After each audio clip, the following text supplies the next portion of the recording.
Check.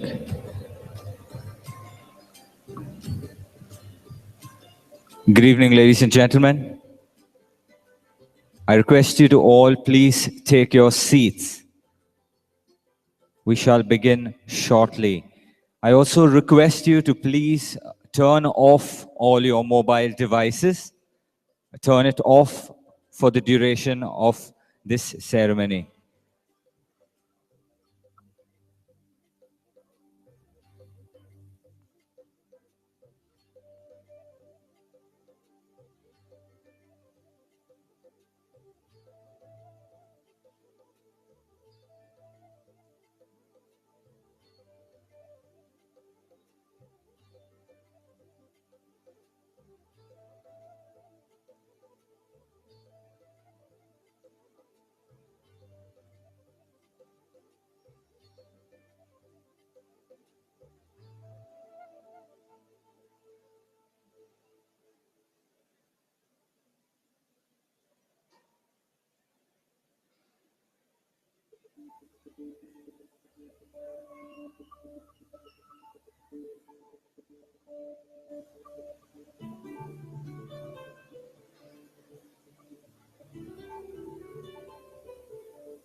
Check, test, check.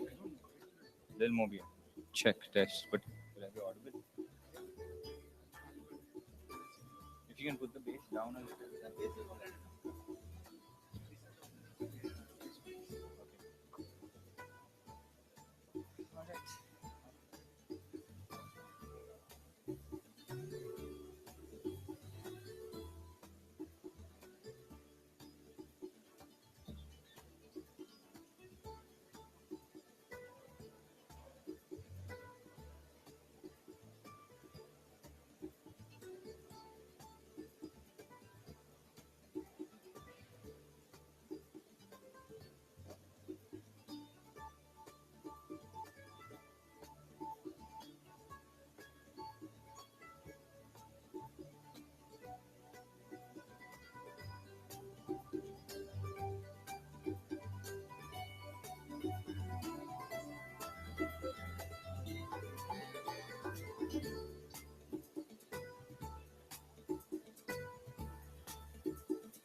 Check.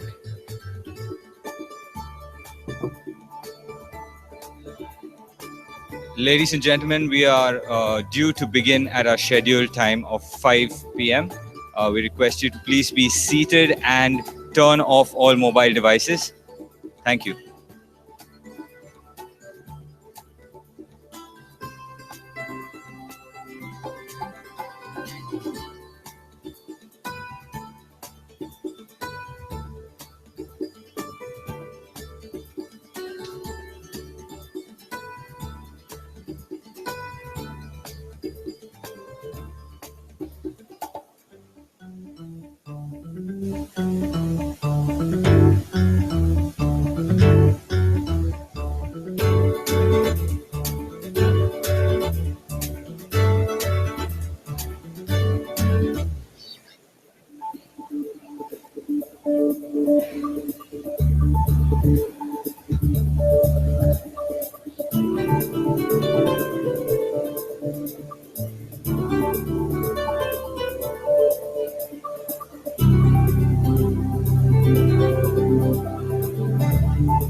Check, check.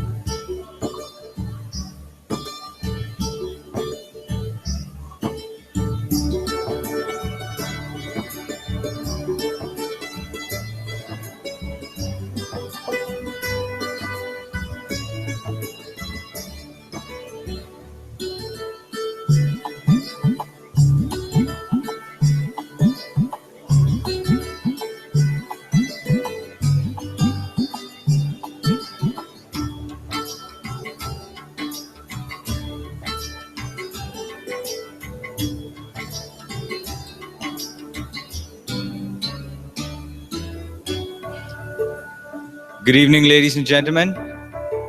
This is the final announcement before we begin our ceremony for the evening. The academic procession shall enter the hall shortly. I request you to kindly switch off all your mobile devices. We shall begin very shortly. I request you not to leave your seats. We are due to begin in about 5 minutes. Thank you.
Ladies and gentlemen, I request you to please rise.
Ladies and gentlemen, please rise for the invocation.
Please be seated.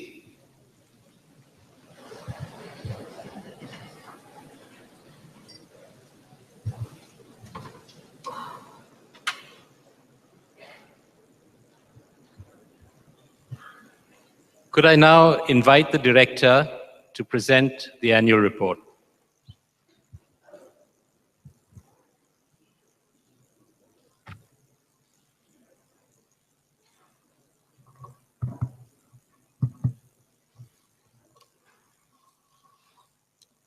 Mr. Chandrasekhar Bhave, a very eminent convocation speaker, chairman, members of the governing board, distinguished guests, faculty, visiting faculty, staff, alumni, alumnae, graduates and their parents, and our first-year students.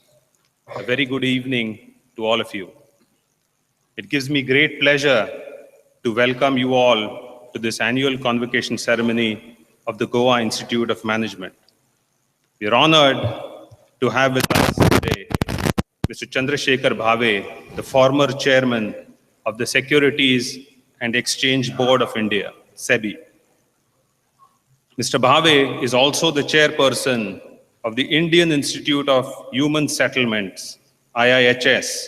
This is India's first prospective national university for research and innovation to address challenges of urbanization through an integrated program of education, research, consulting, and advisory services. Mr. Bhave holds a bachelor's degree in electrical engineering and was the chairman at SEBI, that's India's first capital markets regulator from the year 2008 till 2011. He was also the chairperson of the Asia Pacific Regional Committee and a member of the technical and executive committees of IOSCO over this period. He started his career in the Indian Administrative Services in the year 1975. He was a collector in Nanded and worked in the Finance and Industries Department of the Government of Maharashtra and the Petroleum Ministry of the Government of India. He then worked with SEBI as a senior executive director from 1992 till 1996, helping create the regulatory infrastructure for capital markets in India. Mr. Bhave then quit the IAS to set up the National Securities Depository, NSDL, in 1996 and was its chairman and managing director from 1996 till 2008. NSDL, as you know, was the first depository in India, and settlements in the Indian Stock Exchange in paperless form today are a result of NSDL. The NSDL was entrusted with setting up the Government of India's tax information system and the central record-keeping system for the new pension scheme. He's also responsible, so he's recognized for his stewardship of SEBI and his contributions as the head of NSDL that was responsible in revolutionizing the Indian capital markets by getting market players to accept the new system of DMAT, something that's now age-old, quite some time back. He's also won awards from the government of Maharashtra for his outstanding work in the area of family welfare and excellence in administration. Mr. Bhave, in addition, has several professional associations. He's been the member of the Board of Public Interest Oversight Board, Madrid, which supervises the work of standard-setting bodies of the International Federation of Accountants from the perspective of public interest. He's also a member of the City of London Advisory Council for India. He's also a trustee of the IFRS Foundation, London, that oversees International Accounting Standards Board. I'm confident that graduating students today will definitely benefit from his words of wisdom and expertise, and I look forward to his convocation address. I now present to you highlights from the director's report. You must understand that we are an organization that's been around for over 20 years now, and therefore the achievements are too many to list in one convocation ceremony, and therefore I will only pick on certain highlights. The director's report is available, which will have all the details of whatever has happened in the institute and our activities and achievements over the entire year. I would first like to express my sincerest congratulations to our students across the 3 programs who are graduating today.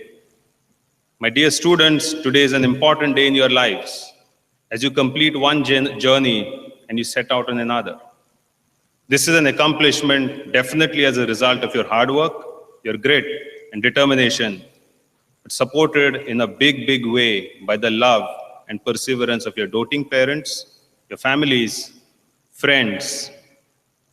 My heartfelt appreciation also goes out to my fellow faculty colleagues and staff at GIM who put in the efforts to make these 2 years count in shaping the careers and lives of our graduates. I place on record my sincere gratitude and appreciation to the chairman, Mr. Nasir Munji, for providing us direction, leadership, for all the members of the governing board. Especially, I'd like to thank Mr. Raman Madok and Mr. Dilima, who who have a very active involvement through various committees of the board, and I've personally benefited a lot from their guidance and support. The PGP chair, Professor Neeraj Amarnani, the EMBA chair, Professor Raj Amonkar, all area chairpersons, chairperson for admissions, placement, alumni, international relations, industry connect team, the accreditation team, Give Goa, all the centers, all the heads of centers of excellence, the entire faculty body, administrative staff headed by Steve Fernandez, the maintenance staff, EcoClean that helps us lead good lives here, the security, and the gardening staff for all their cooperation and support. I want to mention especially contributions made by our students, members of SAC, the Student Advisory Council, members of the Placement Cell, members of the Health Club, all members of all the student clubs, because you are the ones that make GIM one of the most vibrant campuses in the country. And for that, I think you deserve a round of applause.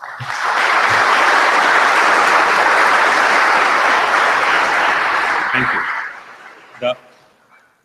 I will highlight a couple of achievements and activities that have happened in the year at GIM.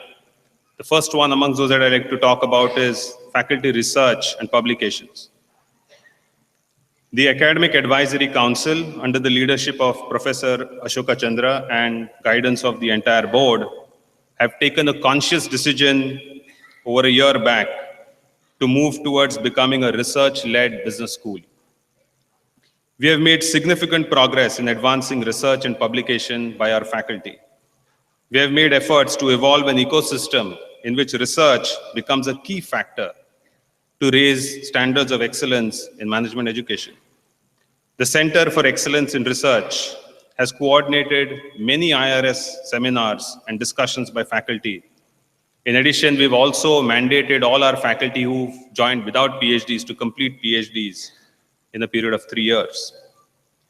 In GIM, we'd like research to provide the content to our teaching, and GIM aims to become a research-driven institute as guided by our perspective plan. In this year, GIM faculty published 25 articles in reputed journals, published papers in various conferences, in addition to writing book chapters and press articles. I would like to appreciate all faculty who have published articles in reputed journals, cases, books, book chapters, and lay press articles. I would like to make a special mention of Professor Sarat Kumar Jaina, who is the first GIM faculty to have published in an A-star journal. We at GIM will continue to scale our efforts and strengthen our resolve to invest time, energy, and resources in research in the years to come. We have also just modified our faculty remuneration structure to encourage high-quality research and publication. GIM Journal. GIM has been missioned to form responsive and responsible leaders for society and the corporate world. As part of this effort, one of our initiatives is to launch our own management journal. This management journal, we'd like to focus on the ways we teach, the ways our students learn, and the way we evaluate learning. So for this purpose, we are going to start a journal which is tentatively titled the Journal of Management, Education and Research. The first issue is targeted to be launched in the first half of 2017, and it will be published by SAGE. Our journal, the entire efforts that have culminated in an MOU and contract being signed with SAGE, has been led by Professor Nitin Upadhyay. Conferences held in the year 2015-16. This year, we hosted for the first time 3 prominent conferences in addition to Samriddhi, which is a student-driven conference. So we've done 4 conferences in all in this year, which has been an all-time high. The 6th PRME conference, the UN Principles for Responsible Management Education, held their Asia Forum at Goa, hosted by GIM. This was done on 27th and 28th of November last year.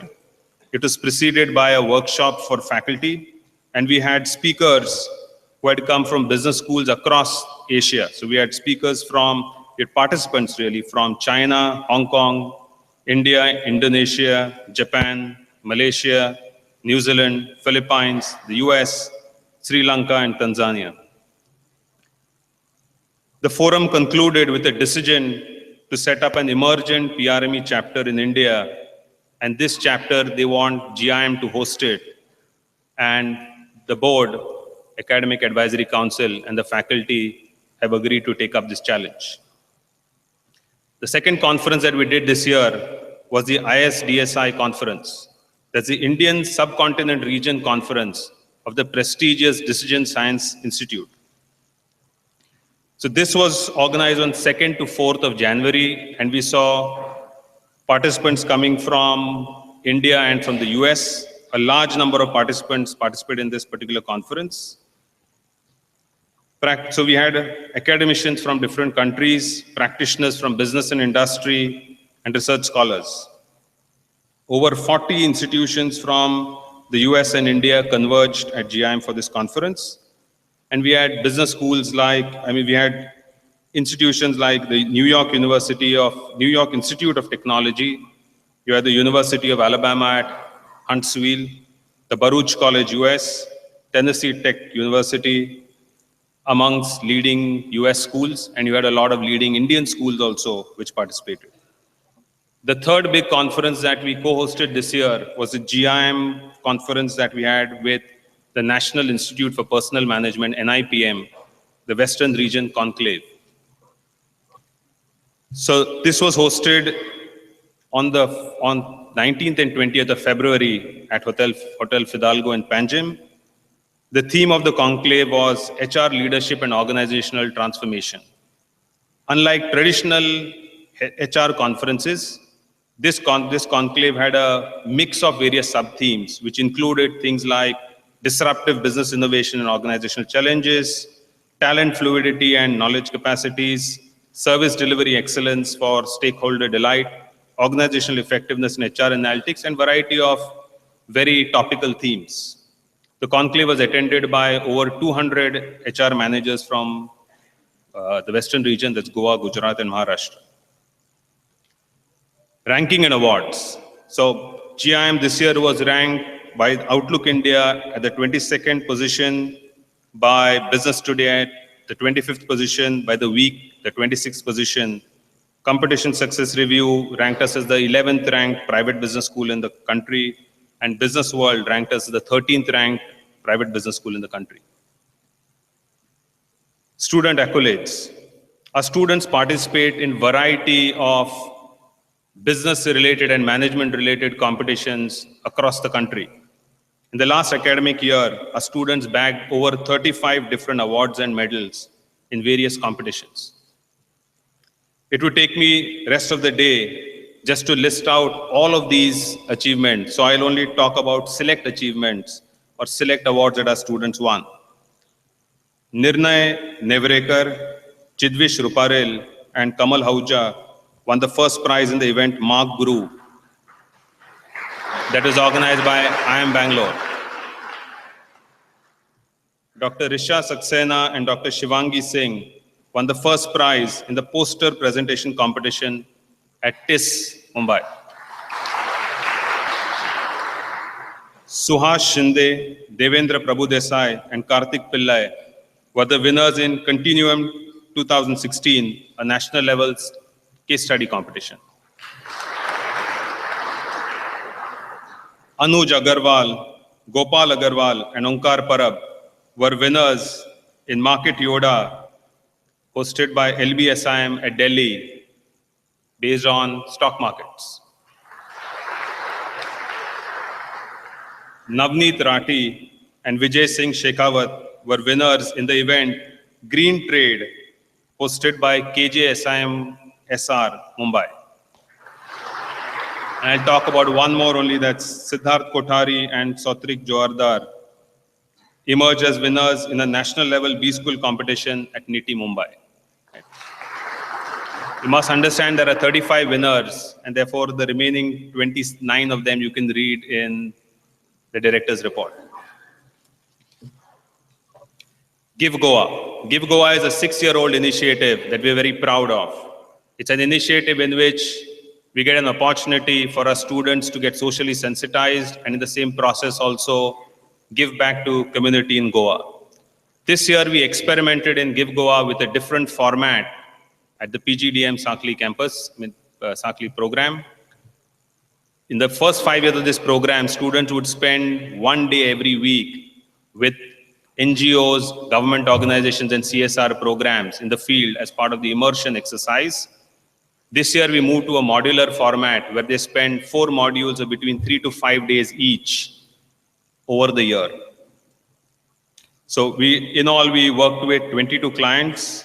A total of 53 projects were offered by different organizations, of which 40 were selected by the faculty looking after Give Goa, and students worked on this project on the entire year. The feedback from the client, faculty, students, and beneficiaries has overall been pretty good.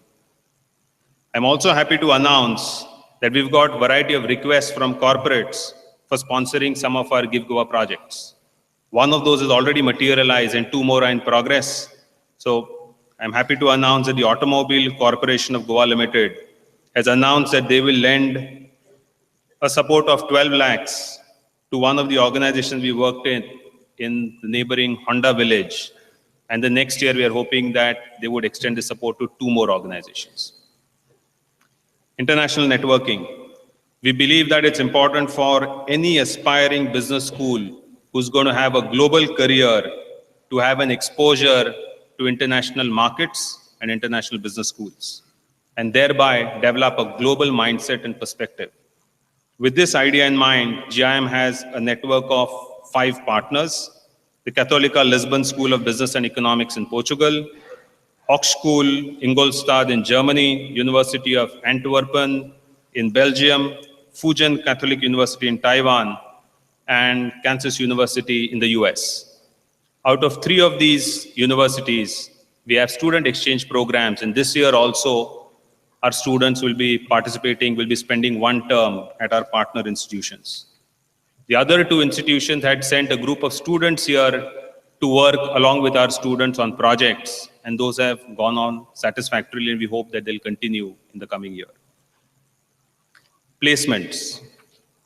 The placement for the 2014-16 batch of PGDM students was completed with 100% students placed.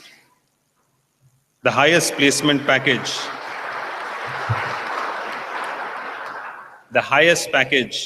was around 16.5 lakhs per annum, up from 13 lakhs last year, and the average was 9.34 lakhs as compared to 8.75 lakhs last year. The institute this year had 22 new companies participating in the placement process, and a total of 71 recruiters recruited on campus. Some of the prominent hirers from campus were Goldman Sachs, Citibank, Deloitte, D.E. Shaw, HUL, Infosys, Cognizant, PwC, PricewaterhouseCoopers, Ernst & Young, KPMG, Wipro, Reliance Industry, Tata Global Beverages, and Amazon. In the PGDM HCM program for the 14-16 batch, 60% of the placement is completed as on date. 16 students have been placed so far. The average CTC so far is 8.25 lakhs as compared to last year's CTC of 6.3 lakhs. The highest placement package offered on that program is 12 lakhs as against 11.53 last year. 1 international recruitment has also happened from the healthcare program this year. Update on international accreditation. We have made progress in our pursuit of benchmarking ourselves with the best schools in the world. We're trying to do this by pursuing international accreditation with the Association to Advanced Collegiate Schools of Business, better known as AACSB, the most sought after accreditation in business schools across the globe. And only 3 Indian schools currently have an AACSB accreditation. And the South Asian Quality Assurance System, that's SAQS. So we are pursuing both these accreditations. Our application to both of these were accepted, found eligible, and mentors were appointed to guide us through this process that we see will take between 3 to 5 years, and we expect will then put us at par with the best schools in the region for sure. By region, I mean in Asia for sure. In February 2016, we played host to our ACSB mentor, Dr. Victoria Likuanan, who was a former dean of the Asian Institute of Management, Philippines. And in the same month, we also had our SAQS mentor, Dr. M.R. Rao, who was a former director of IIM Bangalore and the former dean of Indian School of Business. Both of them spent 2 days at GIM, interacted with our faculty and also with our students, and they are going to be mentoring us over the period of this accreditation process. We are preparing both our applications, final applications for submission. It is expected that the SAQS application will be submitted in 2016, and the ACSB accreditation documentation will be completed and submitted by March 2017. After that, we expect in 2 to 4 years, we should be able to complete the entire accreditation requirement. Faculty development. As you know, our faculty are the backbone and pride of our institute. We have put in efforts to attract, encourage, and develop good faculty.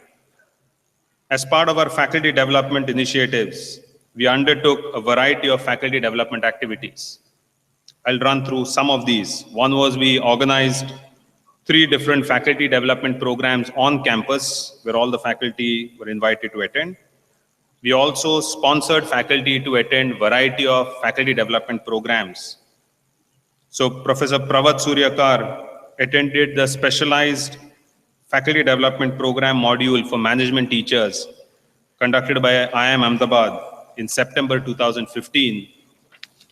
Professors Meena Parulekar, Manish Parmar, and Umesh Matani attended the 2-module Master Teacher program at the Indian School of Business. Professor Manish Parmar attended the summer school in empirical research at IIM Calcutta. Professor Divya Singhal completed the International Teachers program at CIBS, that's China Europe International Business School at Shanghai and Beijing. And Professor Hemant Padiyari is currently pursuing the same International Teachers program at the China Europe International Business School at Shanghai and Beijing. Internal research seminars was one other way in which we looked at faculty development activities, where faculty present once a month, they present their research work in progress as such, working papers, to fellow faculty, and fellow faculty give them constructive criticism based on which they can refine these papers before submitting to a journal. We also initiated a teaching excellence forum in which the facilitating faculty initiate and facilitate discussion on a topic relevant to promoting excellence in the teaching learning process at GIM. The first of this forum was held in February 2016 and focused on the challenges faced by faculty in using the case method. We're also starting a new initiative called the Faculty Short Industry Sabbatical Scheme. The Industry Connect team initiated a short sabbatical scheme for GIM faculty to spend 2 months during the summer working in industry.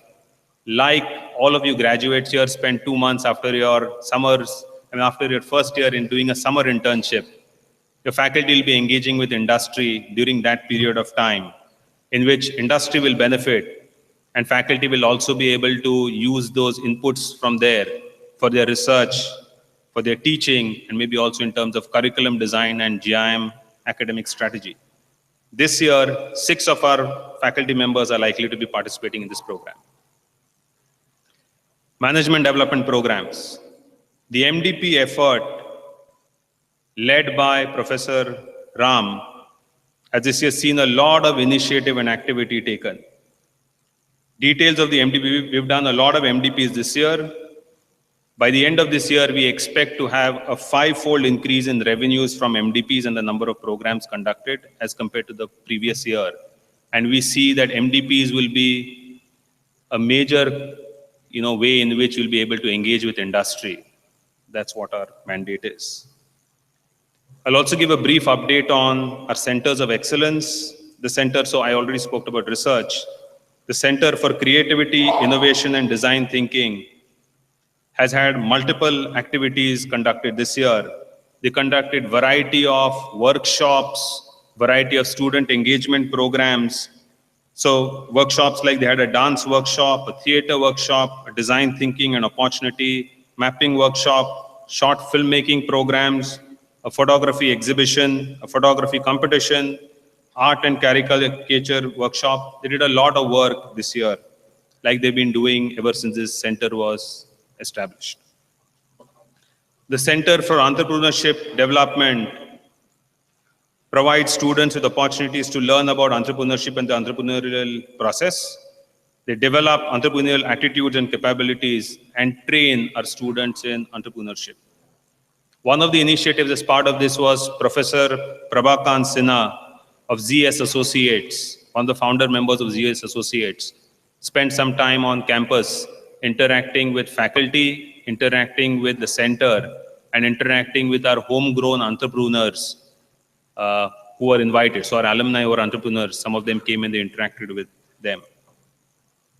The Center for Social Sensitivity and Action, in addition to the Give Goa program, there's a lot of research that the center does.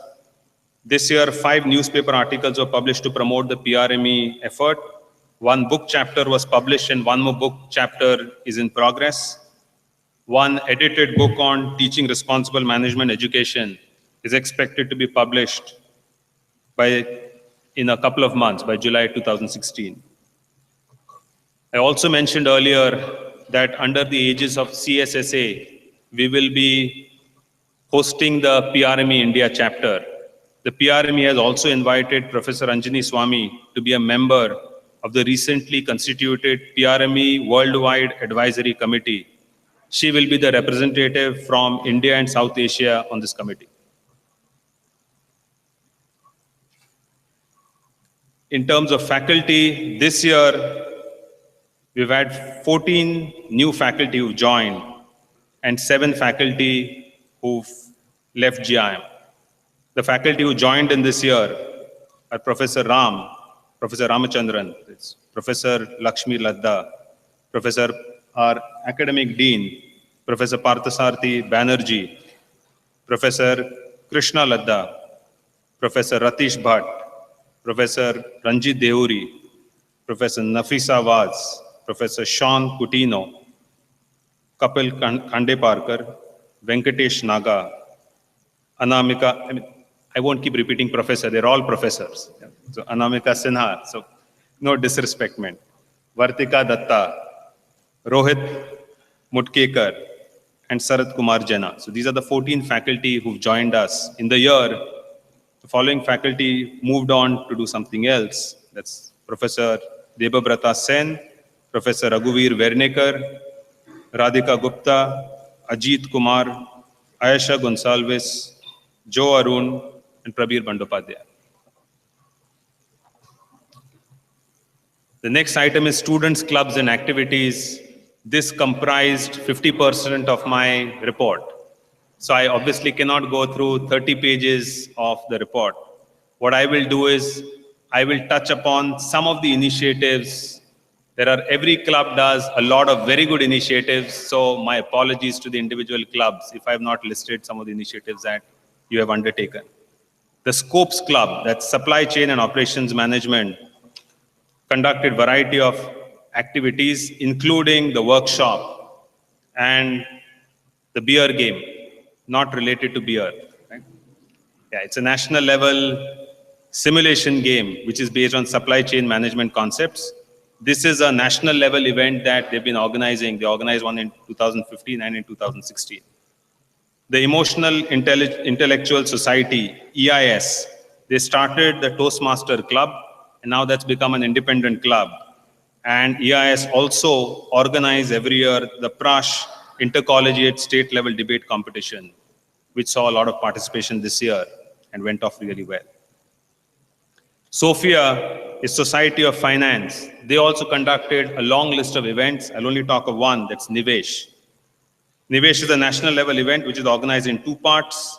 This is largely an online stock trading simulation where participants trade in stocks using virtual money over a period of 3 days. And obviously the top teams are the ones who will move to the next round and then participate in the next round. Brain Vista is our club that deals with quizzes, and they've done variety of quizzing events, including Chakraview and Bazinga. The entrepreneurship cell at GIM, eCell, they continued the eCell privilege card, which is a card where they network with variety of vendors across Goa, service providers across Goa, and they provide discounts to users of the card. They also conducted Utsav, again a very vibrant event on campus, where students on campus get an opportunity to run there for a short period of time, to run a small venture of their own and try to look at forces of the market and things like that. When I say market, I mean not financial markets, I mean consumer markets. They also did an event called Ashaएं Hriday. Hriday also, the HR Society Hriday, they organize a lot of events. I think their main event in the year, as I understand, is Anveshan, which is a national HR symposium, which is organized by Hriday. This year also, they had a very successful event. As part of it, they had many sub-events like Samiksha, Gyanodaya, Inquisitive, Short Sight, Yukti. And they had a variety of people who came from across the country to participate in this program. The I3 Club, that's the Institute Industry Interaction Club. As the name suggests, it's an initiative to bridge the gap between industry and GIM students. So they bring in projects, and this year also they brought in projects which will help students in gaining valuable insights about functioning of companies real time. Kshitij has continued a tradition of releasing newsletters. I'm sure all in the GIM community are aware of various features that they have in the newsletter. This year, once again, Samriddhi, which I think is probably the 9th or 10th year that we're doing Samriddhi. So Samriddhi was organized.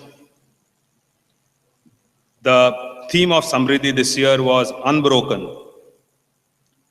And what we did was, in this particular theme, they tried to pay homage to those champions. The theme was basically trying to look at people who've been able to rise in the face of failure. They had speakers included John Kuruvela, Dr. Sujaya Banerjee, and Ram Gopal Valat. We have a lot of other clubs. I won't go through all of them. I'll only talk about one last one, and that is, let me talk about 2 of them. Ribandar Talks. Ribandar Talks brings in CEO level speakers to interact with our students and faculty. This year also, Ribandar Talks brought in a large number of high quality speakers to come in. As years go by, we can see that as industry and the environment changes, the lineup of speakers also changes.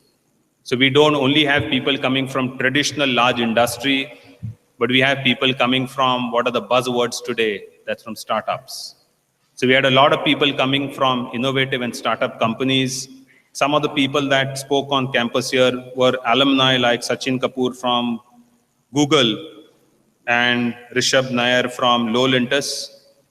And we had other industry participants like Niket Karajgi from Atyasa, Chandru Chawla from Cipla New Ventures, Shreyas Srinivasan, who's a co-founder of NH7 and Insider, and Sanjay Sehgal from, I can't pronounce this, I think it's MSys Technologies.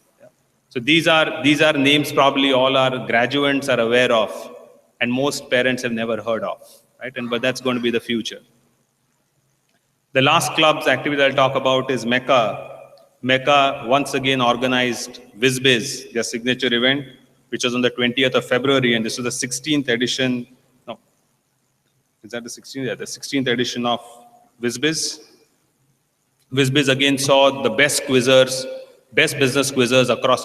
One thing I must mention is that Mecca is the country's best B-school quiz and ranks amongst the top quizzes in business. So it competes with quizzes like Tata Crucible and Brand Equity. So this year also we had the best quizzers in the country come down here for participating in Mecca. One last mention is the Toastmasters Club, because it's the first year of the Toastmasters Club. Under the guidance of Professor Pravat Suryakar, the Toastmasters Club was formed this year. We have a total of 47 students as founder participants of the club. And in the first 6 months, this club had 16 informal meetings during which around 140 planned roles, that is speeches and other activities, were taken up by our student members. The next thing that I'm going to talk about is the Alumni Connect. We've done a very large number of alumni events this year. I would be able to compare it in the last 5 years, the number of alumni activities we've done. We've been able to complete those many in 1 year due to the able leadership provided by Professor Divya Singhal. Now it's an ongoing process where every batch that's passed 10 years back, they have a 10-year reunion. Initially started by the batches doing it themselves. Now it's completely coordinated by the student alumni cell. For the first time, we organized an international alumni meet. We've already done 2 of them this year on our own, and 1 was done by the alumni. So we've had this year in August a Dubai alumni meet. We had in December last year Europe alumni meet, and we had in March, earlier this month, we had a Singapore alumni meet, and in this summer we are planning another Dubai alumni meet. We continue to have our regular alumni connect events like Summer Solstice, the Grand Alumni Meet, Vibhuti, the alumni newsletter, showcasing alumni who've done really well. We continue to do all of these activities. I've taken a lot of time. So what I'll do is I'll just end the director's report by once again taking the opportunity of congratulating our convocating students, their proud parents and families, and wish our convocating students much success in their careers and lives. Thank you.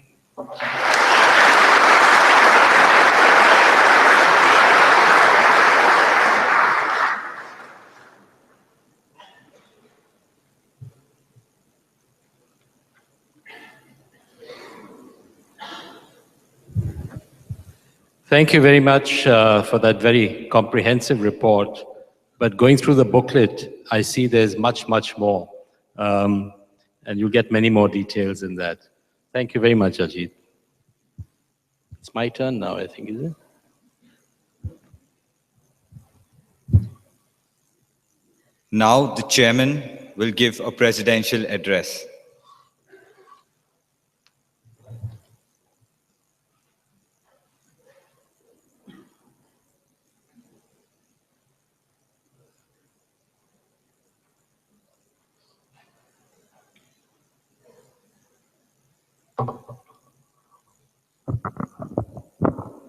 Well, good afternoon.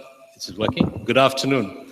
Our chief guest, Chandrasekhar Bhave, students, parents, faculty, and of course, the Board of Governors of GIM. The presidential address sounds very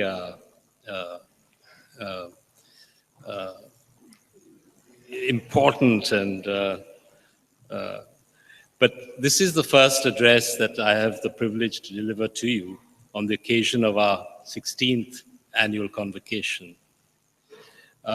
First of all, before I even begin, I'd like to thank the Board of Governors enormously, each one of them individually, for all the support that we have in the board, and each one contributes enormously to its deliberations. So first of all, may I thank the board very much for all your support. Secondly, I would like to obviously thank our acting director, Dr. Ajit Parulekar, for the absolute magnificent job I think he's done during this year as standing in for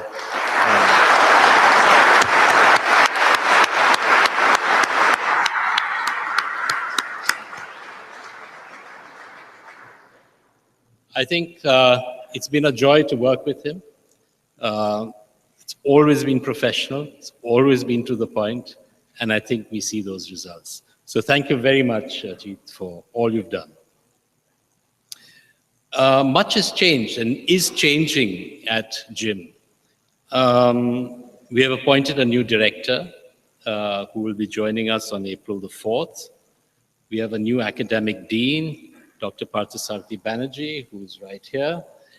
As you heard from Ajit, we've hired 40 new faculty members. And I think this process is just beginning. This is not the end. The perspective plan for GIM that was carefully crafted under the able leadership of my colleague on the board and chairman of the Academic Council, Professor Ashoka Chandra. And this has been a very significant document. And it's being reviewed once again, given the new leadership that we now have at GIM. I think it's only fair that we go through that process once again with a new pair of eyes. Much work remains to be done, but at GIM, we are dedicated to a path that will place GIM as a major academic institution in the country in the years to come. And that can only happen if we have a very strong faculty and we have vision at the level of the board to take this institution to the next level. Let me just say a few words about what I think is going on in the world and what our graduate class of this year will face. I say this because I think we are living through a very peculiar time. It's not business as usual. We live in a world that's going through some sort of catharsis. Internationally, the polarization of societies, plagued by a dangerous force for instability and nihilism in the guise of indiscriminate terrorism, and we saw an example just a few days ago, on an increasingly frequent basis. The disruption of entire communities leading to desperate migration from West Asia to Europe. The rise of extreme right-wing political movements as a consequence of this process in Western Europe, and the emergence of individuals such as Donald Trump in the United States. It's an indication how people think now is changing.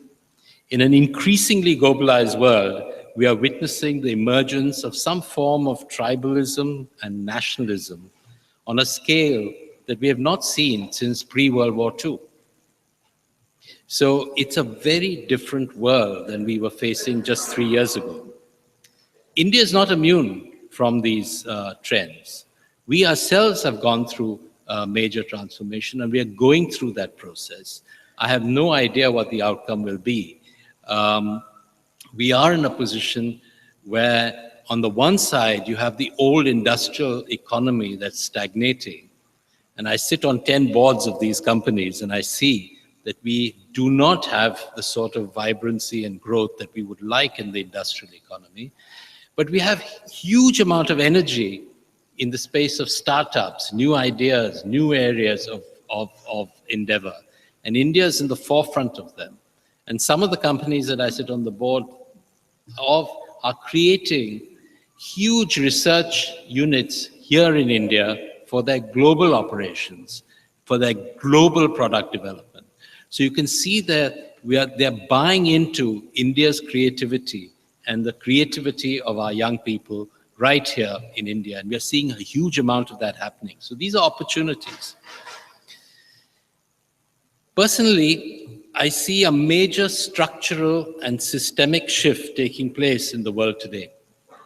It is not business as usual. It is not the impact of cyclicality that we have been used to in the post-war decades. It's something different. I would go so far as to say that the world is experiencing what I call secular stagnation. With growing unemployment and a degenerating aggregate demand in the world. The 80s and 90s was about inflation. We are now faced with prolific deflation. Japan has faced it for 2 decades, and now they have negative interest rates, where you have to pay the bank to put your money in. And this is now catching up with the rest of the world. The natural rate of unemployment, which used to be around 2 to 3% of the labor force, is now rising to 8 and 9% of the labor force as a natural rate, where young people unemployment can be up to 30 or 40% in places in Portugal, in Spain, in a number of countries in Europe. A major part of economic growth in recent times has been jobless growth. India is no exception.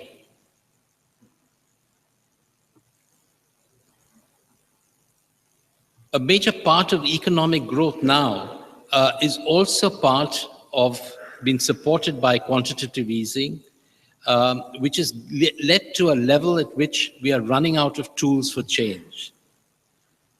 We can't use quantitative easing anymore. It has not brought that levels of unemployment down. It has not increased the aggregate demand the way we would have liked.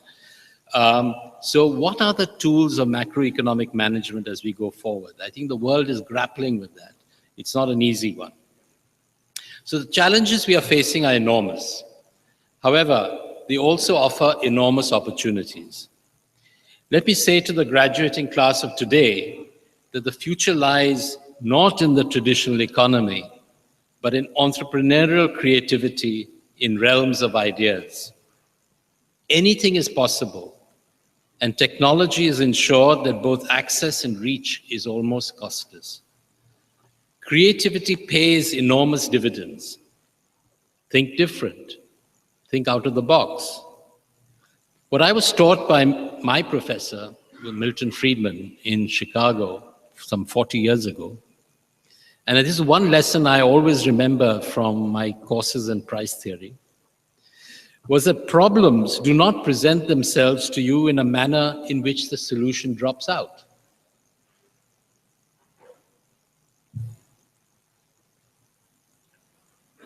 We need constantly to play around with the problem,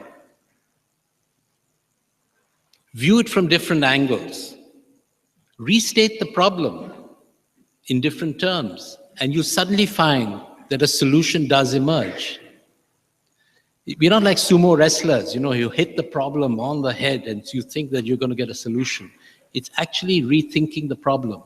And he used to illustrate this by setting us problems to go away and think about, and we'd come to class next day, and we would have all these very sophisticated sorts of solutions which were way off the mark. And he would just restate the problem, and the solution would be so obvious, it would just drop out of the system. So I think in life too, we're going to have to rethink problems. Problems are going to hit you, but rephrase them, think them, look at them from different points of view. And so I think it's a lesson for living life itself. In a more complex and less friendly world, this will be especially important. We often take for granted the most obvious things around us, imprisoned by our own habits of thought. We need to look around and step outside ourselves to really understand the world we live in. I hope GIM has taught you how to think. Move outside your zone of comfort and explore the wider world beyond one's own immediacy. And I quote something I saw the other day: you're not going to get very far in life based on what you already know. You're going to advance in life by what you are going to learn after you leave here. So your learning is only beginning. And you'll be facing problems. You're going to have to solve those problems. You're going to have to deal with those problems. And you'll use the sort of frameworks that I hope Jim has given you to start thinking about these. India desperately needs a new generation that has the capacity to think, be creative, and internalize the opportunities that are out there for you to grab. But above all, it needs a generation. This is my generation has not given India this. I hope this next generation will give of themselves through voluntarism, compassion, and caring to build a society around them that cares for others, the environment, that cares for beauty and for peace. I hope each one of you will be ambassadors for building a more caring society at a time when caring is at a substantial discount. Finally, let me say that we are committed at GIM to reinvent ourselves so that we can offer our students better tools and habits of thought that would make this task easier and more natural than in the past. We would, above all, like to offer the corporate sector and the country and anybody that our students finally end up with a breed of person that has what I believe to be the one single element that will see you through life, in your family, in society, as well as your place of work. And what is that one element? Is it your grades? No, it is character. It's one's character that defines how you will fare in life. Build character in yourselves and those around you. And what I mean by character is your values, value-laden. It's this aspect of caring. It's about ethics. It's about integrity. It's about genuineness of purpose. It's about all these things. And this works with family, with friends, with society, with people you work with, and people who want to be with you because you have the character that is so attractive. And I think this has to be built, and you have to think about it very carefully, and build it in your children, build it in those around you. I normally end a lot of my talks with my favorite quotation from Seneca. My wife is sitting there and she understands Seneca far better than I do. If you do not know to which port you are sailing, no wind is favorable. I hope when you leave GIM, you will start thinking about the future in terms of where you want to end up. Stephen Covey calls the same principle in one of his habits as keep the end in mind. Always keep that anchor. Where are you headed? I wish you all every success in your lives and careers, and I congratulate very heartily the graduating class of today. Remember, we are always here. If you need us or need any help, please come back to us. And please share your experiences with us. I think we'll create a framework by which this is possible. We would love the graduating class to be part of the process of GIM as we go along. And we would love to hear from you. This is an open invitation. Thank you, and God bless you all.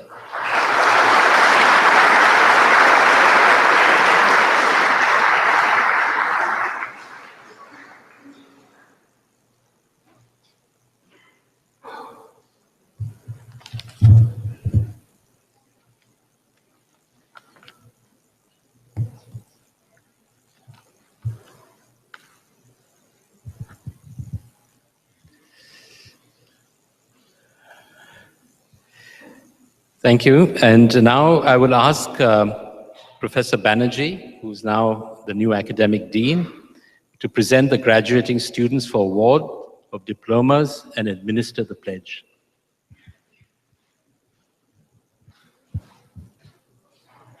May I request the faculty to rise?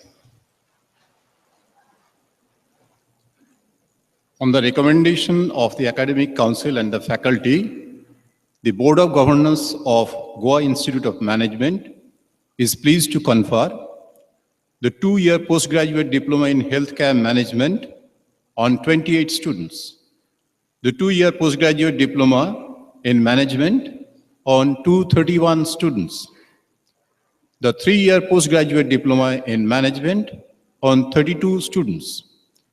I seek permission of the chairman and members of the board to present in person 25 candidates for the PGDM HCM, 202 candidates for the PGTM full-time, and 30 candidates for the PGDM part-time for the award of the diplomas. Faculty colleagues, please be seated.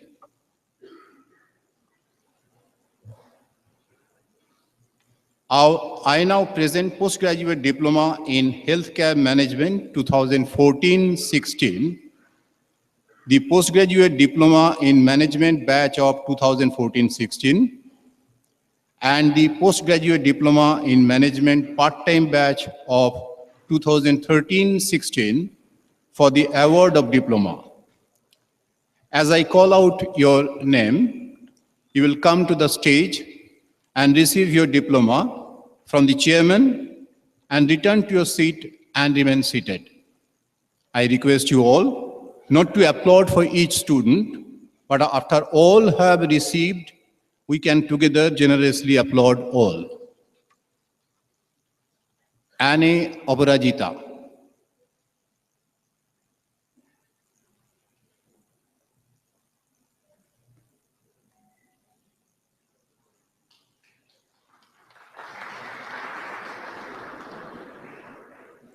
Anshika Saxena.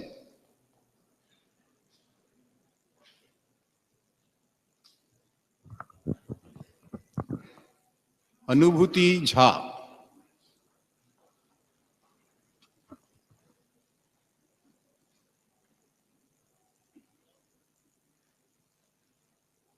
Dhanshri Devanand Chari.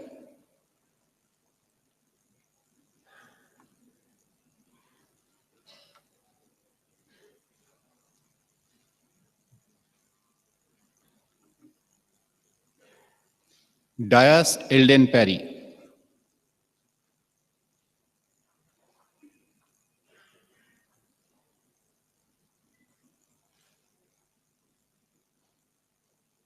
Duggirala Aditya.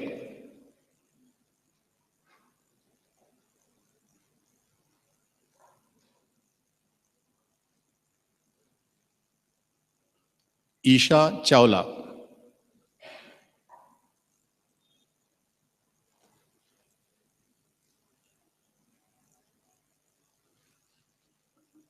Kaware Avadut Lakshman.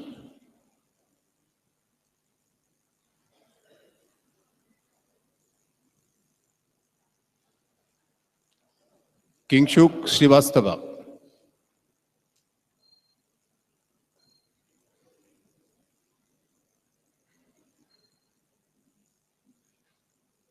Mayuri Singh.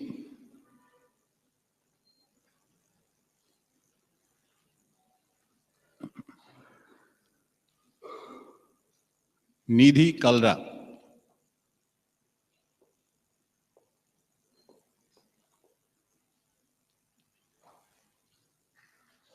Nikhil Jain.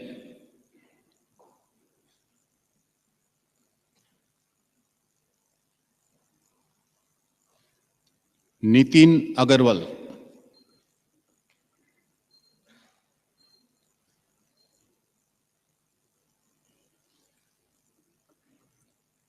Nunes Naikole Saviane Antonia.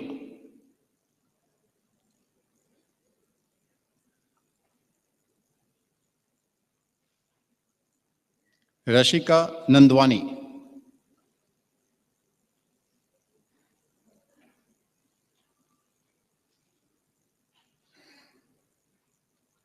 Shah Parth Kishore Kumar.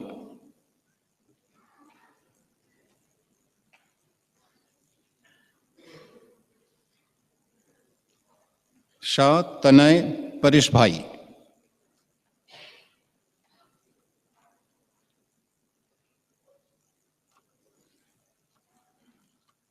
Sheth Raikar स्वस्ति अशोक,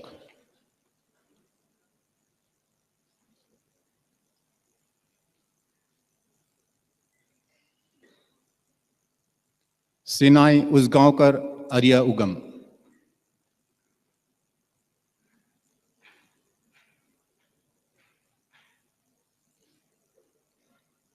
सोहम Sinha,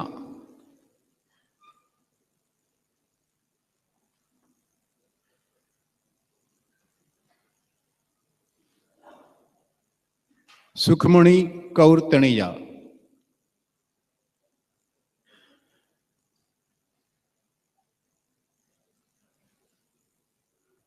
Swati Sharma,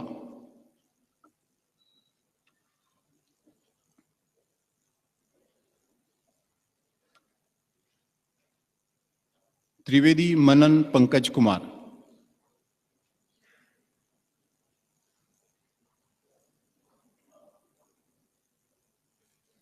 Watandeep Singh,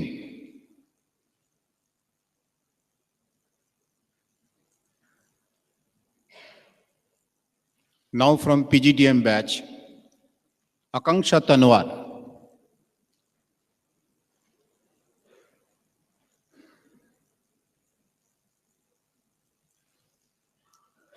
Akriti Verma,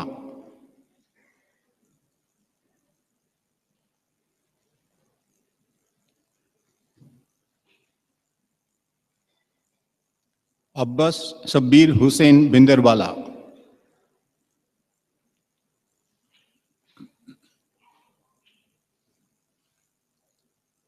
Abhishek Nigam,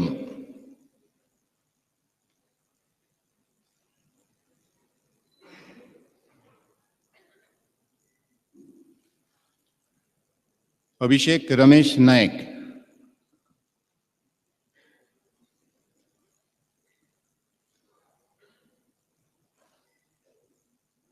Abir Upadhyay,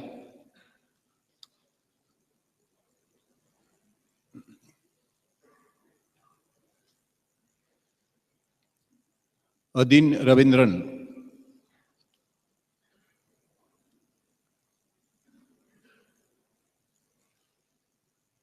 Aditya Arun Desai,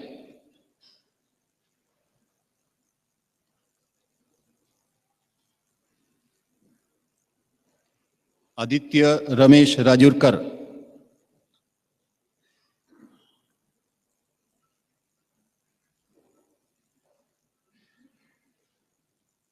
Aditya Shukla,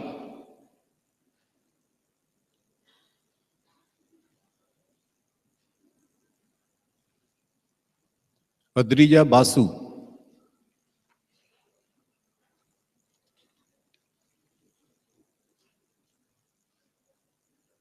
Agni Deepak Sinai Usgaonkar,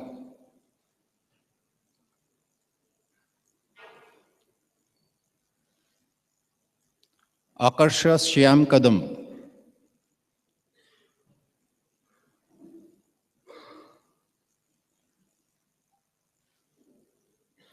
Akshay Pandey,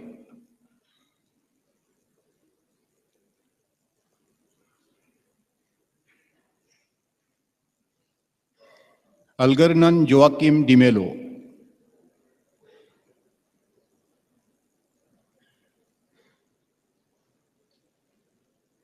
Amay Krishnadas Raikar,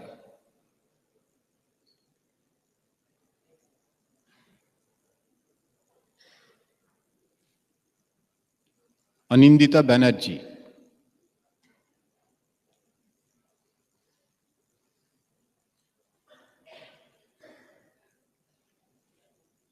Anjali Das,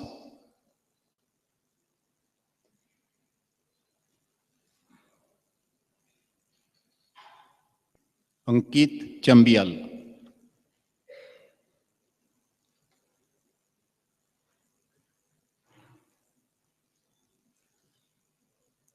Ankit Kumar Gupta,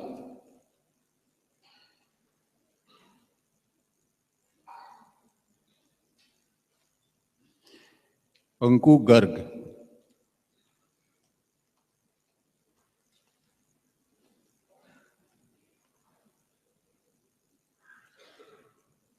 अंकुर सचिन मुखर्जी,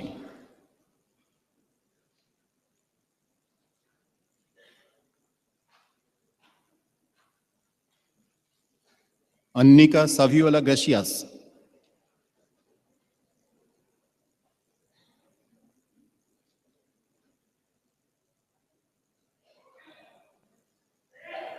अनिरुद्ध बालकृष्ण शीर्षत,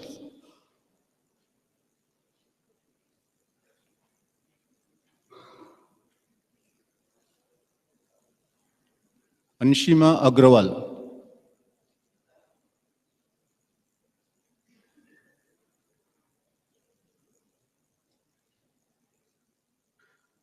अनु खत्री,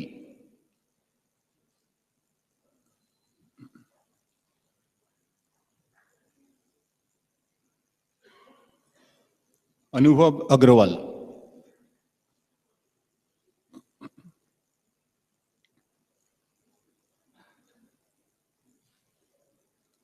अनुज राजेश भार्गवा,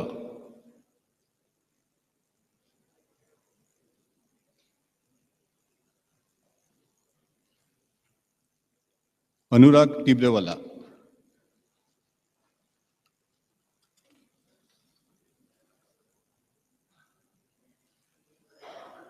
अपूर्व गोसाई,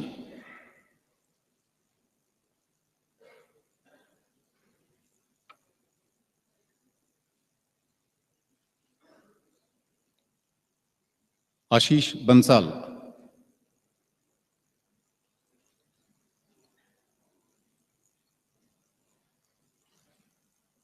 अश्लेषा विजय सलकर,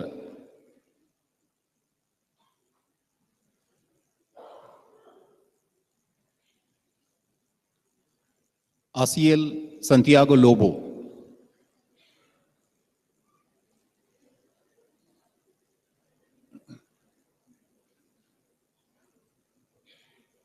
अतनु प्रामाणिक,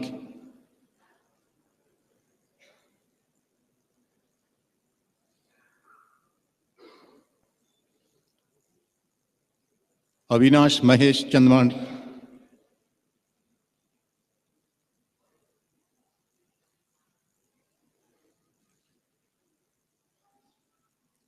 Ayush Agarwal,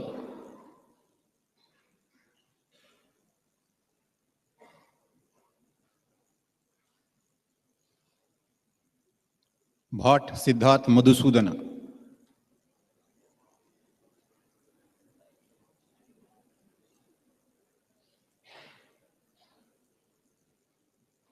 Christiana कविता राज,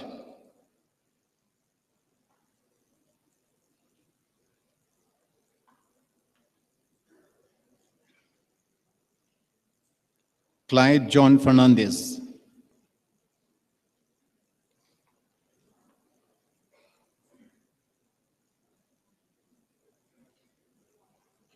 कूरी परेश तोलिया,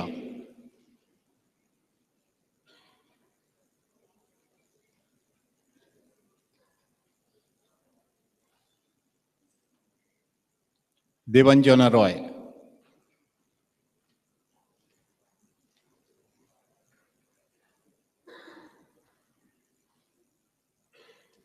दीपक case,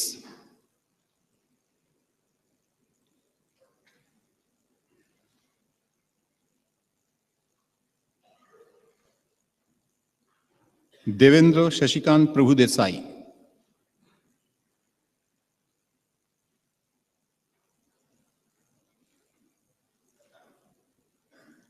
Diana गोदीवाला,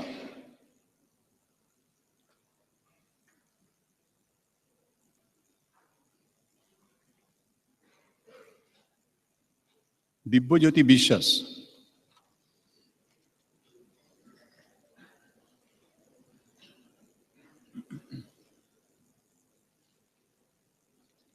Deepanjali विश्वास,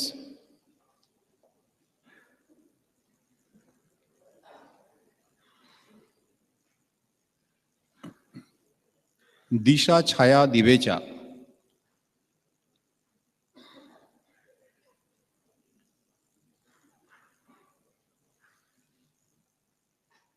Divya Gupta,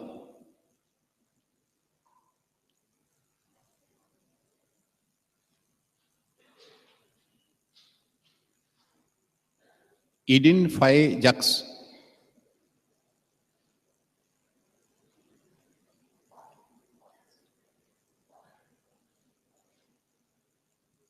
Eden Francis Fernandez,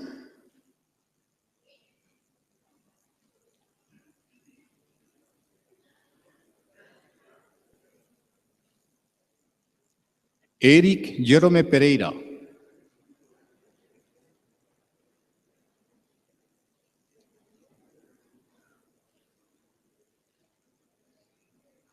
Edhus Varghese,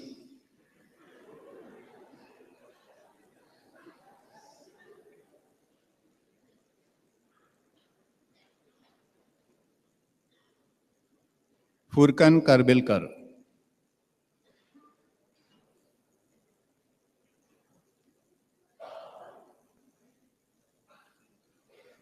Garima Khanna,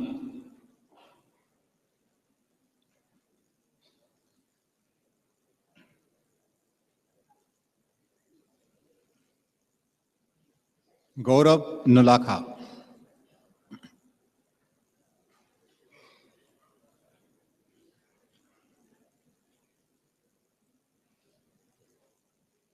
Gayatri Narendra Pawar,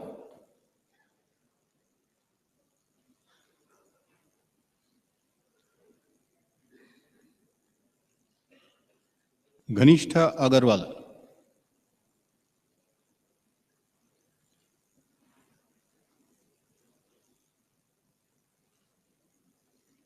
Gyana Sai Sangoti,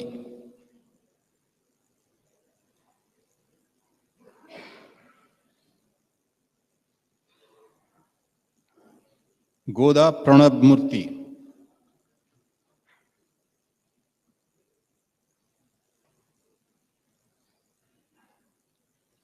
Harish R,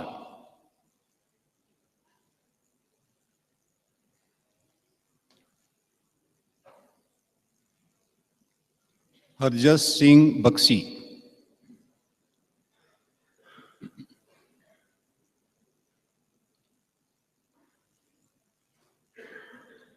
Harmanpreet Singh Anand,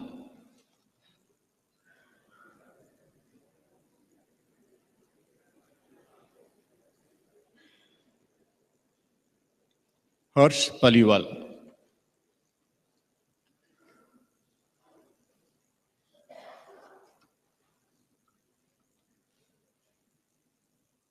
Himanchal Sakagaye,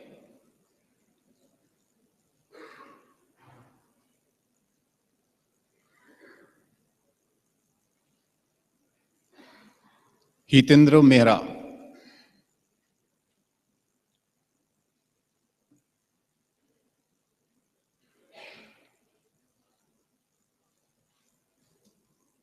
Jatin Gupta,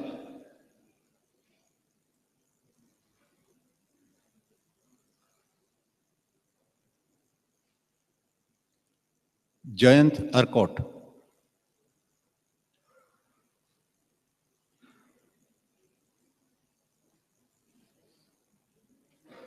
Jairaj Trivedi,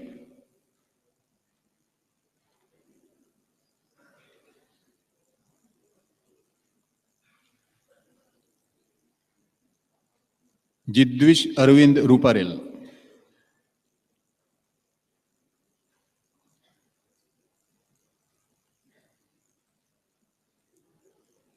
Jinesh Doshi,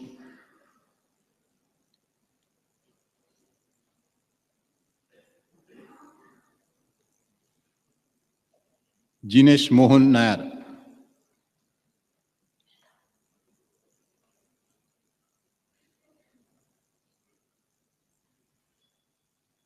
Jyoth Halihat,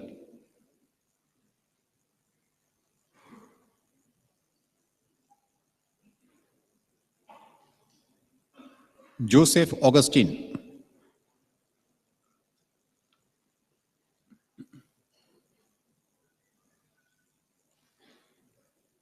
Kamal Haresh Ahuja,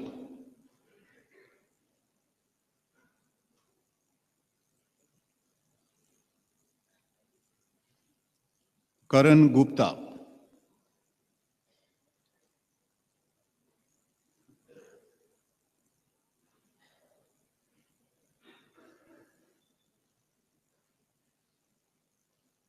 Karthik Chandran Pillai,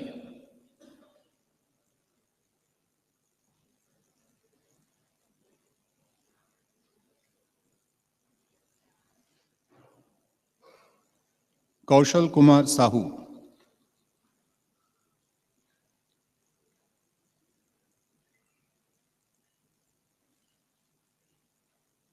Keegan Avishai Fernandez,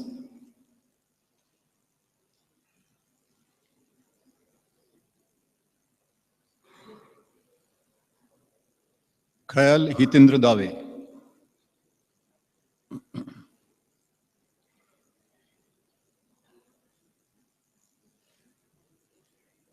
Kinneri Kamalkar Takavale,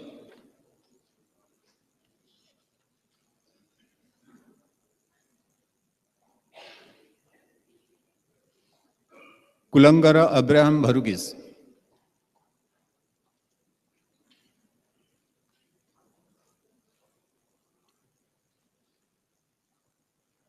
Kushal Shamdasani,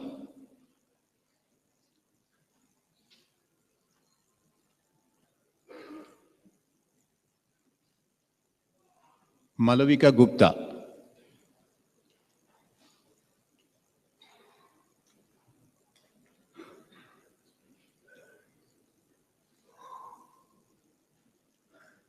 Manali Naveen Parlikar,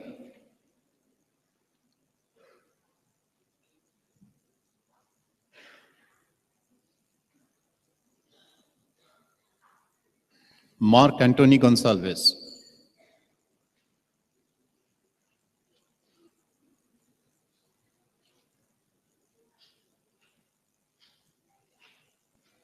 Mark Glenn Da Silva,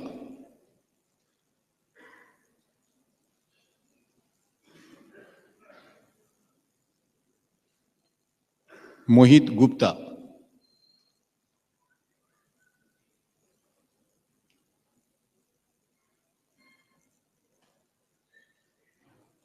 Mosumi De,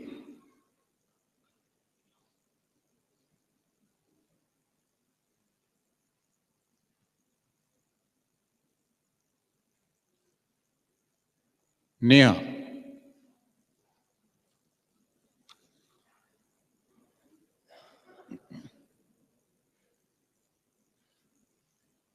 Neha Sharma,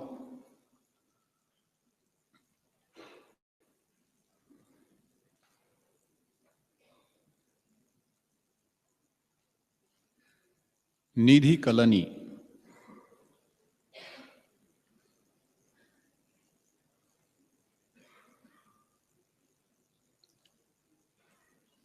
Nikhil Ravi Navde,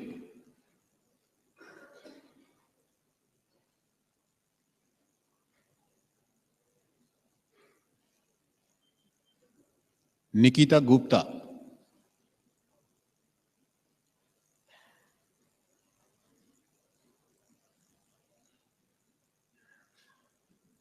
Nikita Rajendra Bindal,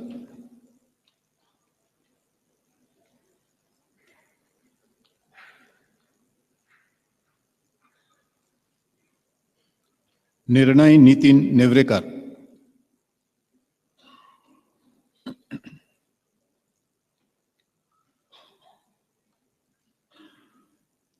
Nisharg Prafulbhai Popat,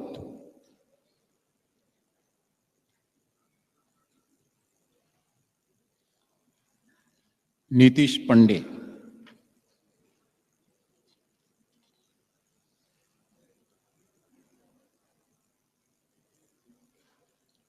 Noah Savio Pereira,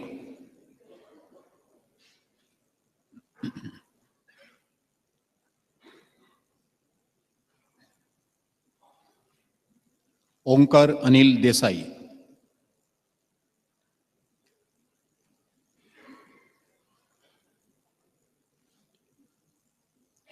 Omkar Kiran Hegde,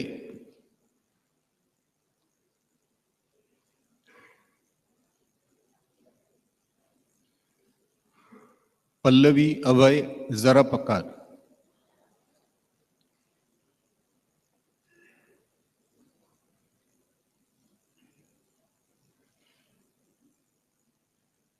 Pallavi पर्णियन,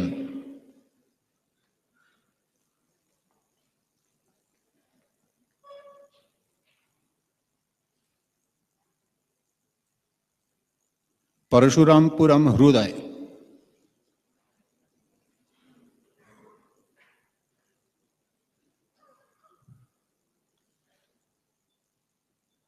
Paritosh Moghe,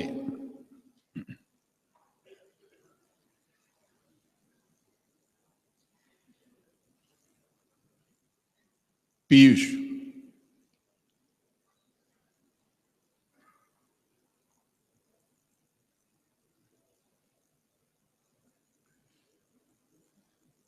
पूजा दासो,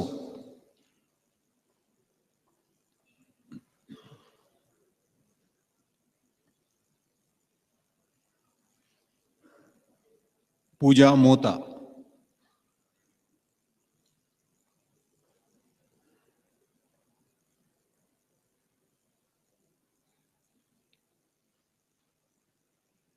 पूजा पृथ्वीराज जगताप,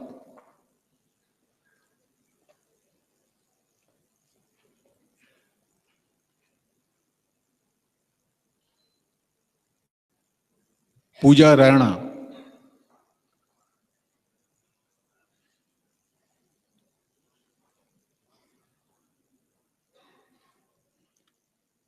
पूजा विजय शकरधंदे,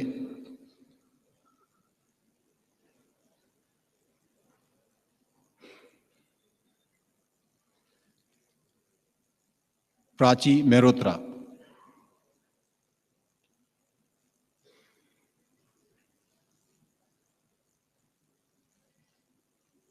प्रांजल दास,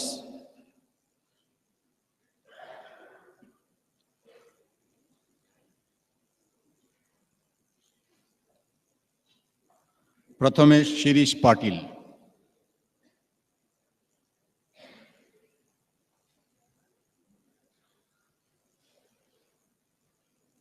प्रतीक शर्मा,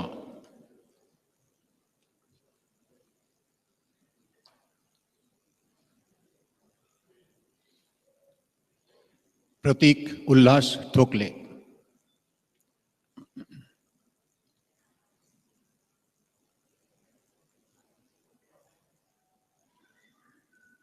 प्रतीकेश सिंह,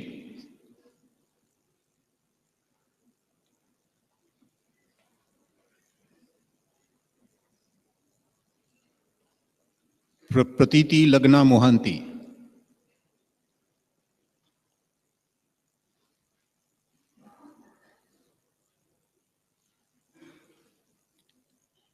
प्रवीण कौशिक के जे,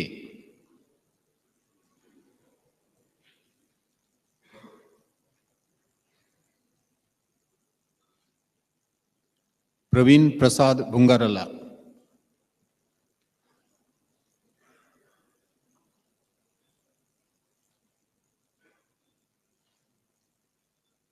प्रेरित सक्सेना,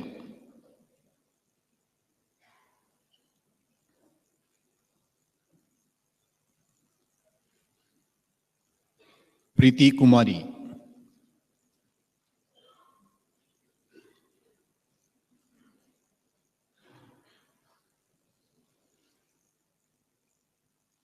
प्रीति पुरुषो धुलपकर,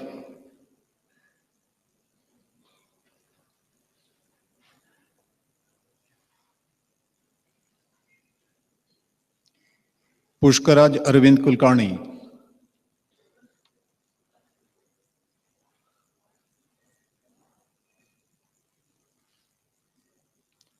राधिका पद्मनाभ करमरकर,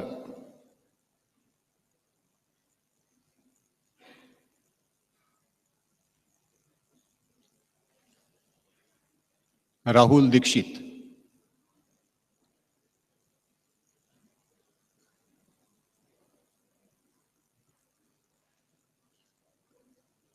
राहुल गर्ग,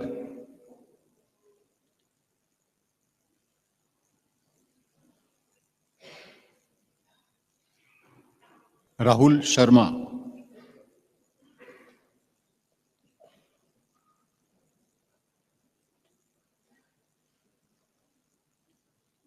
राहुल शर्मा,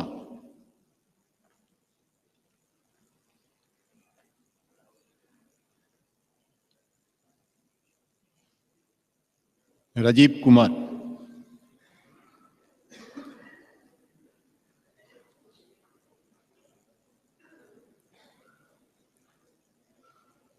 रतीश पाल,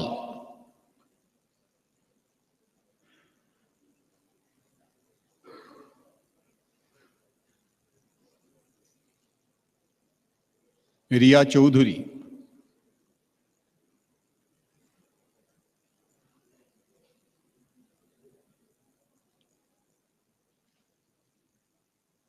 रीशा गोयल,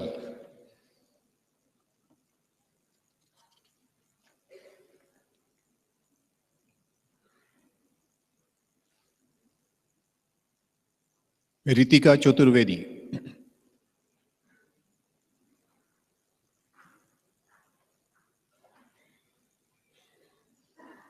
रोहन शुक्ला,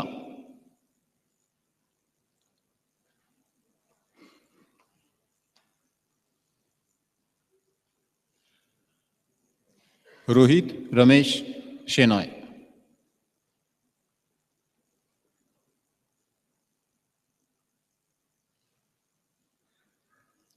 रुंझुन अरविंद पारे,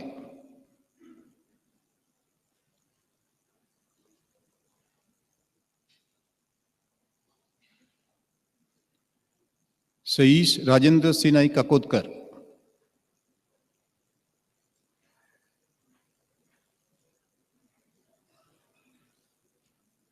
सागर Nikhil Patel,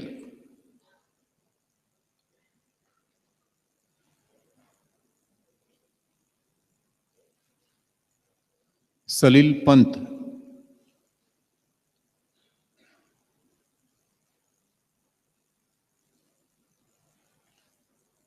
Salman Ali Khan,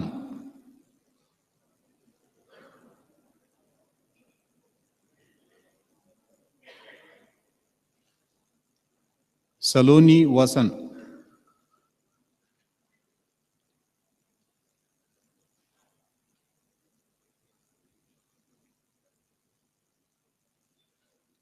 Sanchi कतियार,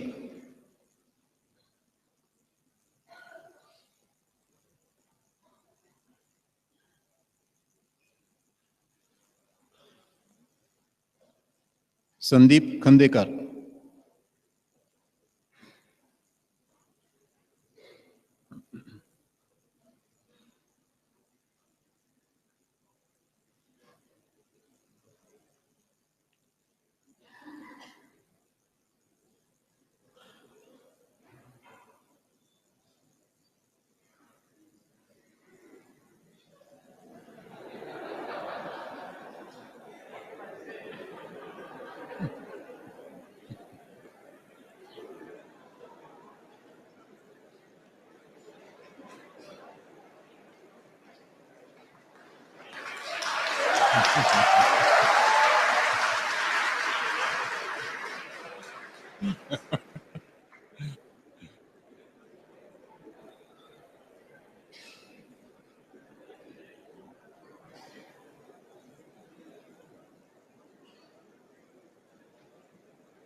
Sandeep Philip Chandi,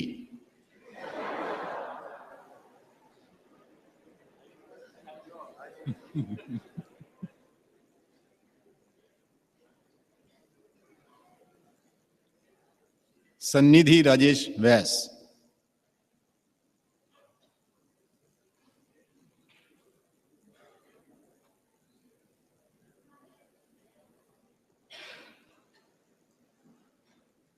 Satbir Singh,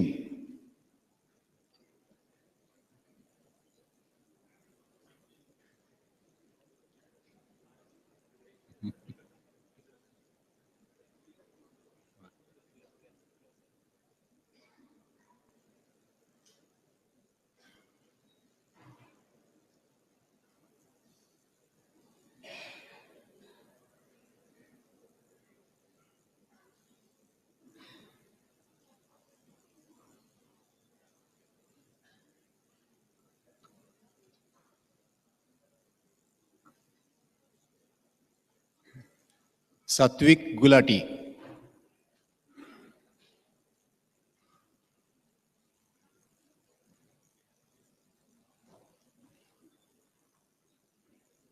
Satvika Pradeep Desai.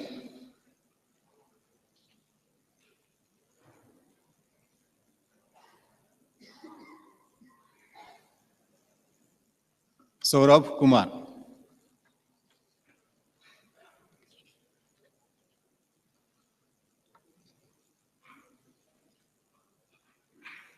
Shagun Sharma.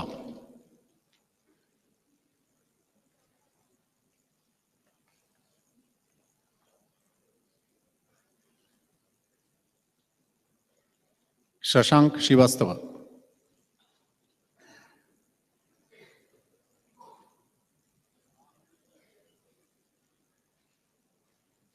Shaunak Ganguly.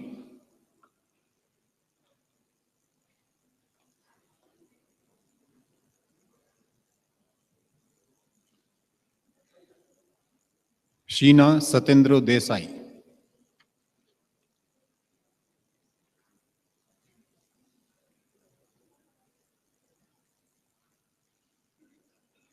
Shikha Gandhi.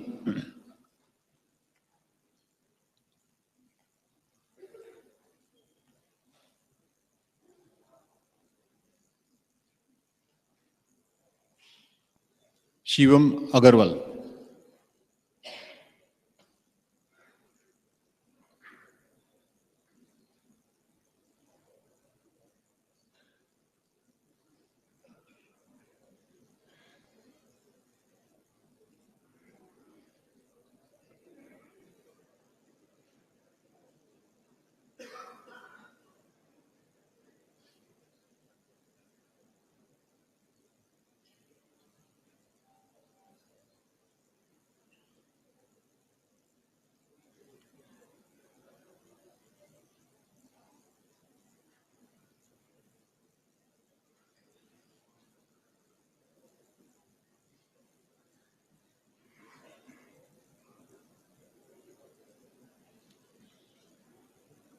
Shivani Juneja.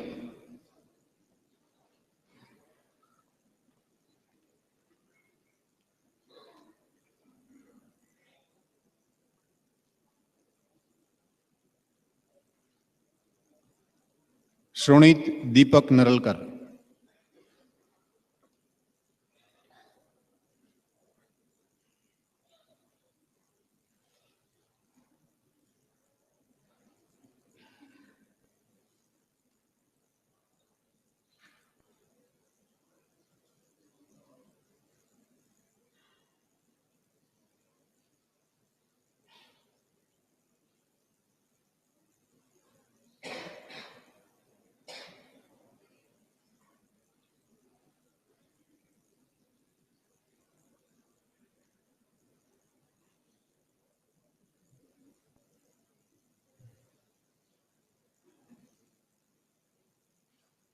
Shreya Rewari.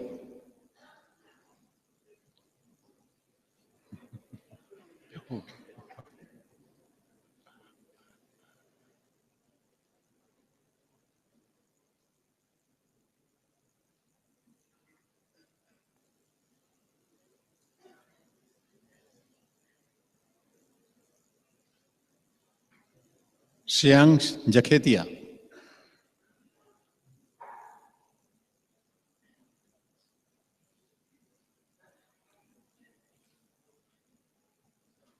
Srinath K.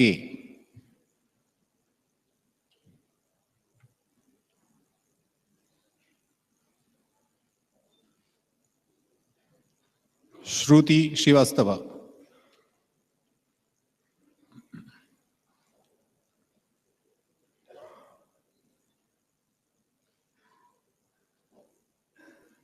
Shweta Sridhar Marathe.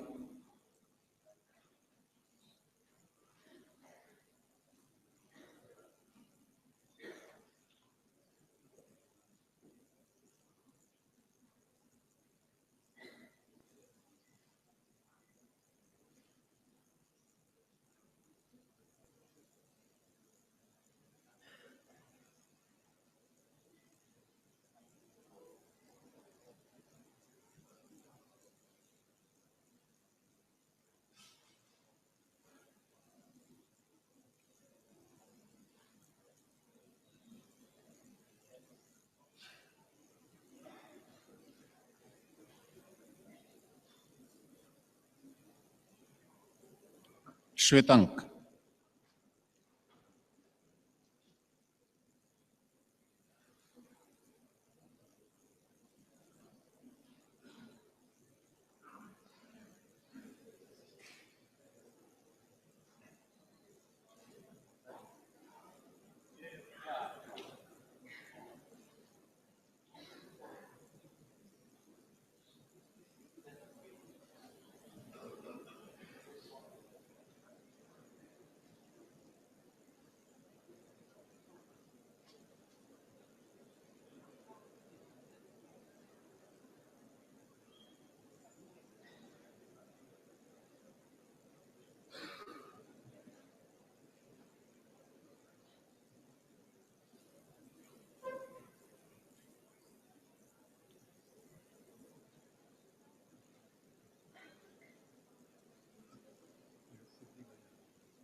Where are you? Shwetank. He is Shwetank.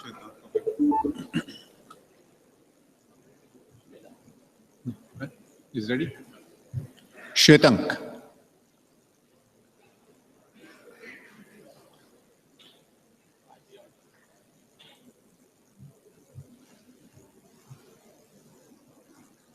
Siddhi Gajanan Sinai Jingde.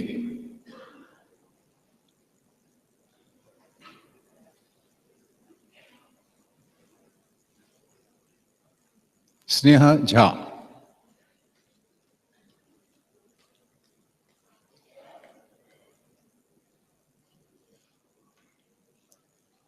Sohani Almeida Coutinho.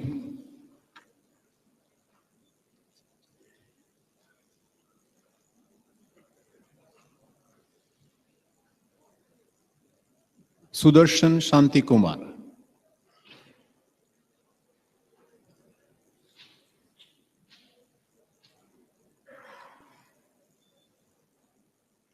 Sujay Subhash Raut Desai,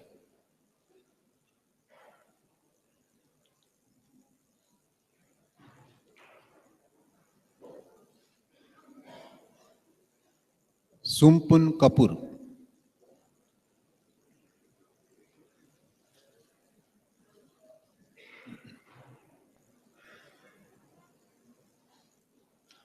Sunil Sandeep खाले,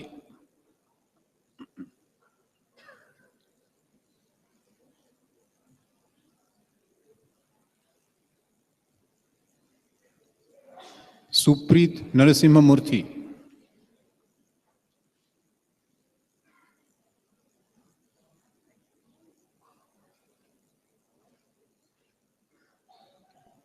Sushma N,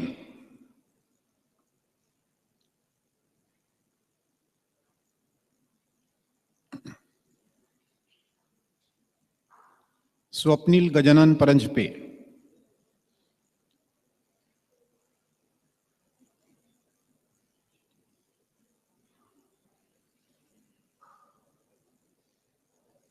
Swapnil Santosh कमात,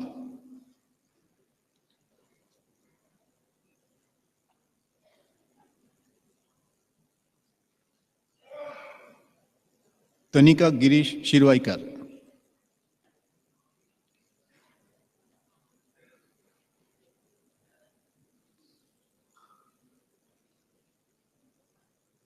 तन्मय श्रीवास्तव,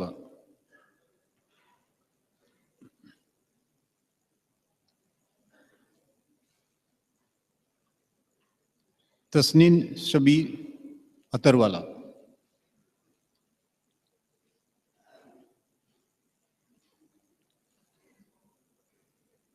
उत्कर्ष शर्मा,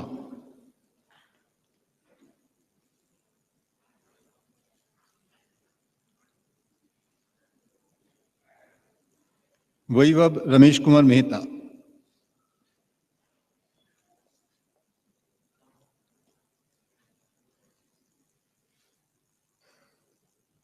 वैभव श्रीकांत गंगाखेडकर,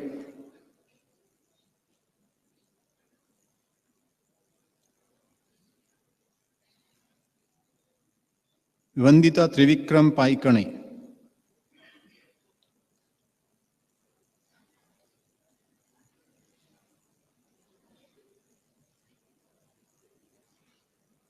वरुण शर्मा,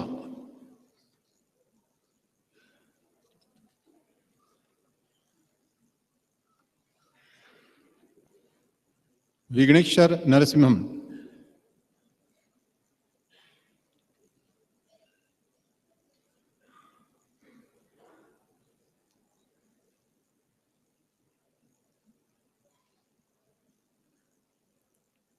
विकास कुमार,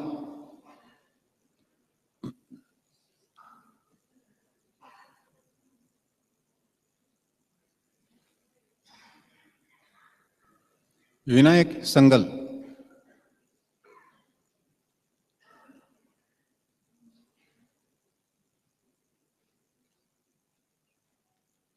विनीशा पनवार,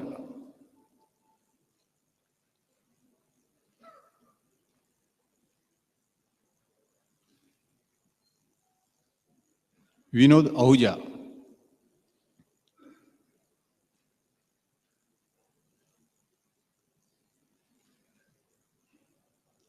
विशाल गुप्ता,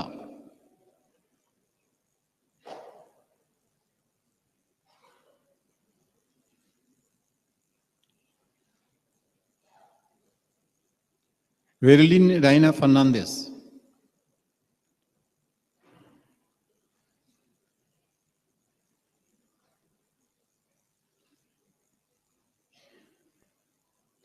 विनी Shaun Fernandes,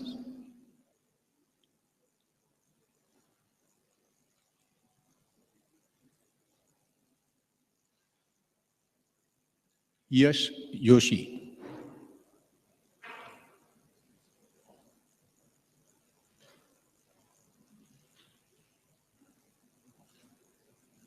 Yash Omprakash Gupta,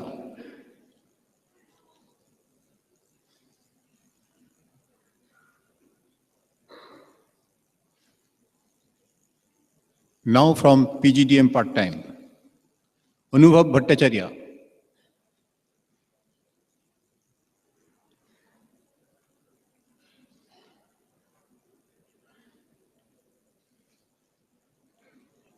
Ashish Anand Kolgaonkar,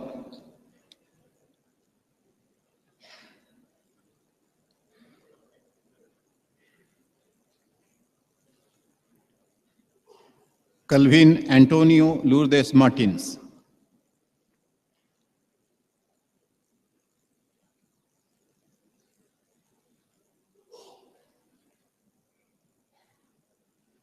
Charudatta Manohar Joshi,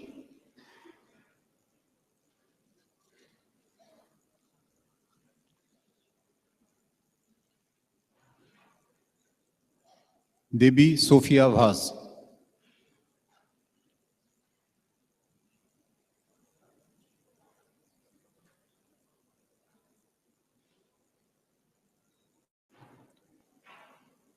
Diogo Jose Terence Christ Lorenzo,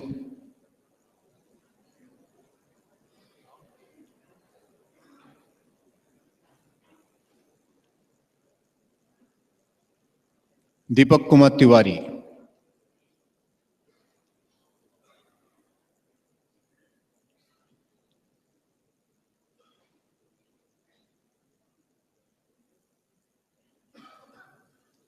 Gaurav Guirish Prabhu Chumulkar,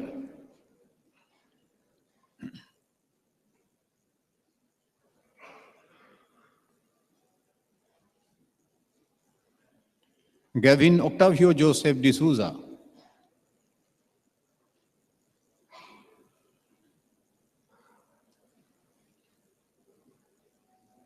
Gopal Ajit Ginde,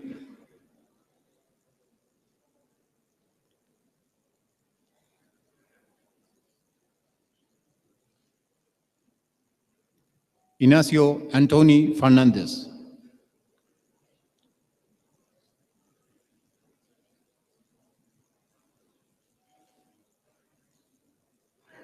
Lenin Joe Paul Desa,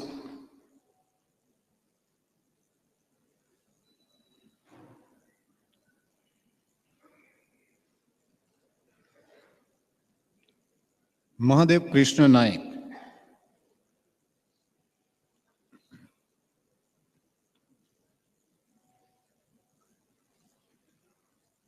Melanie Rosena Savia Kolarko,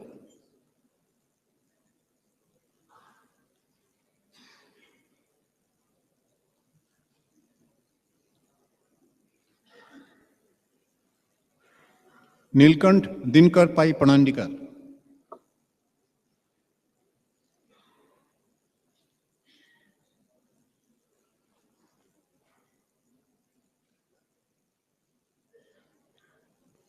Paramdeep Singh Sudan,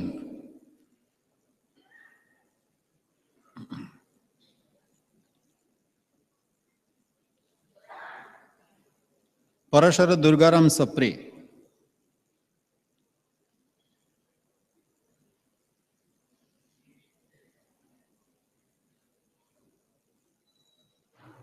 Parth Kaushal,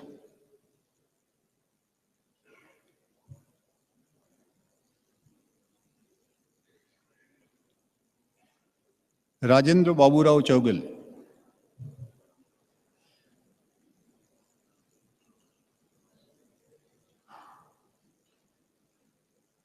Rama Kunbi,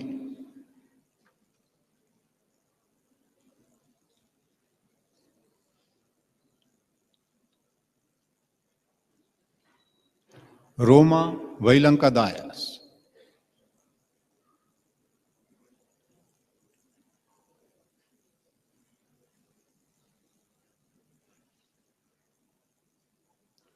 Rosali Das,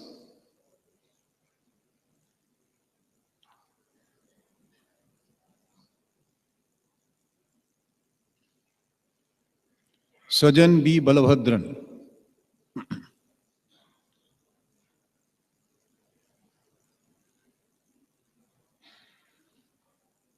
Sanam Suresh Davolkar.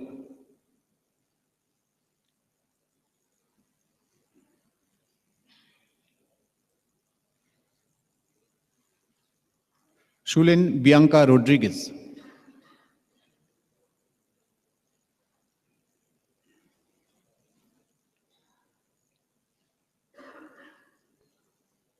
Sitaram Dattaram Teli.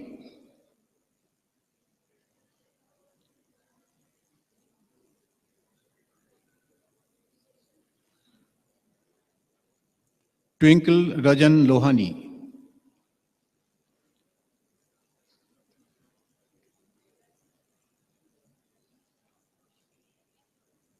Vivek Kashinath Sail.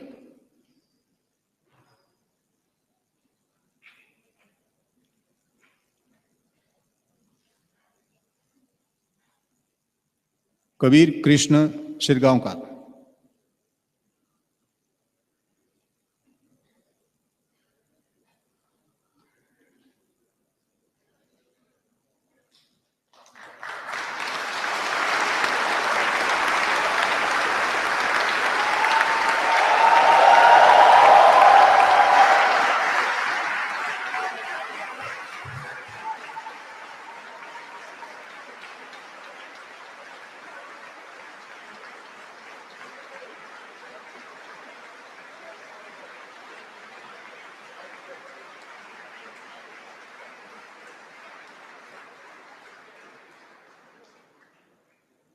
Thank you very much, Chairman, sir.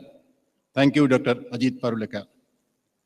I seek permission that 3 students of the Postgraduate Diploma in Healthcare Management 2014-16 batch, 28 students of the full-time Postgraduate Diploma in Management 2014-16 batch, and 2 of the part-time Postgraduate Diploma in Management 2013-16 batch be permitted to receive the diploma in absentia.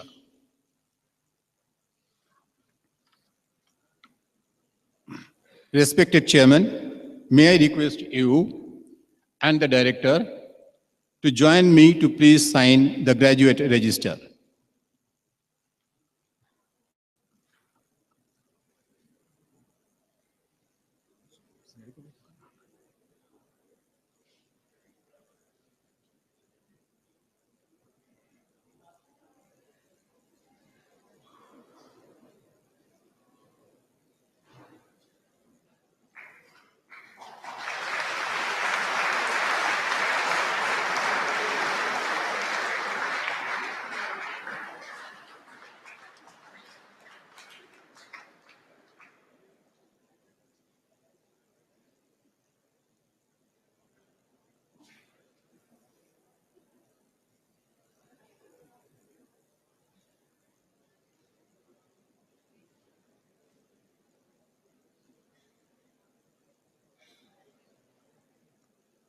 Thank you, sir.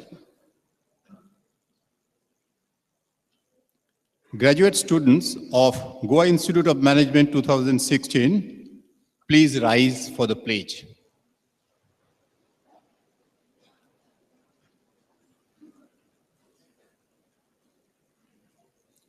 Please repeat after me. Pledge. We, the graduate students of Goa Institute of Management, hereby pledge that, empowered with knowledge, the quest for which will never end, we aspire to be responsive and responsible leaders with personal integrity and social values. We endorse the principles of responsible and ethical management and endeavor to work for an inclusive and sustainable global economy.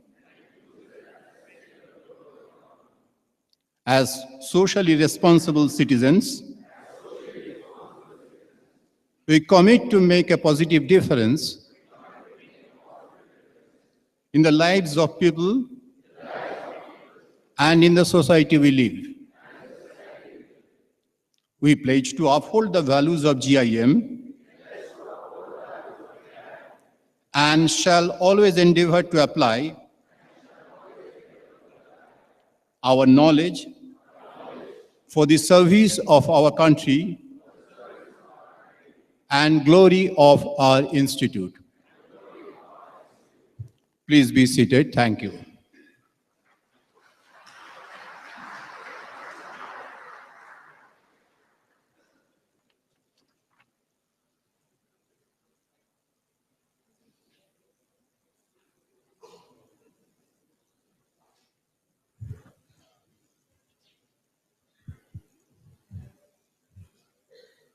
Professor Banerjee will now present the medal winners.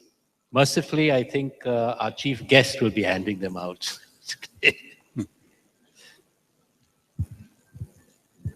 As I call out the names of the respective medal winners for scholastic and other achievements, please come forward and receive the medals and certificates from the chief guest.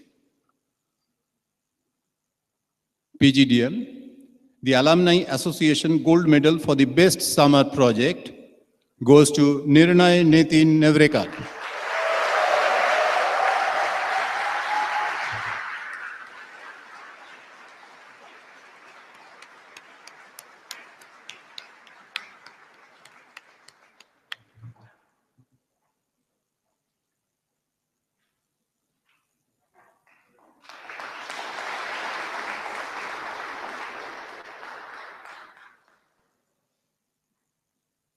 Dr. Deepa Martin's Memorial Medal for special recognition of extracurricular activities to Nirnay Nitin Nervekar.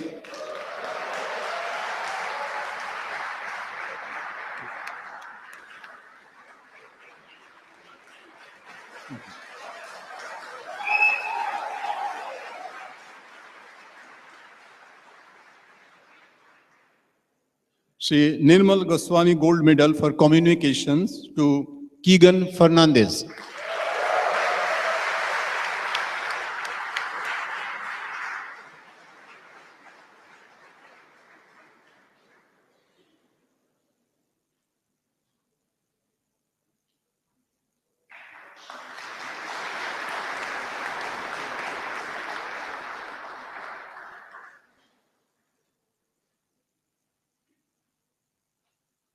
Shri Damodar Shripad Borkar Gold Medal for the best academic performance to Karan Gupta.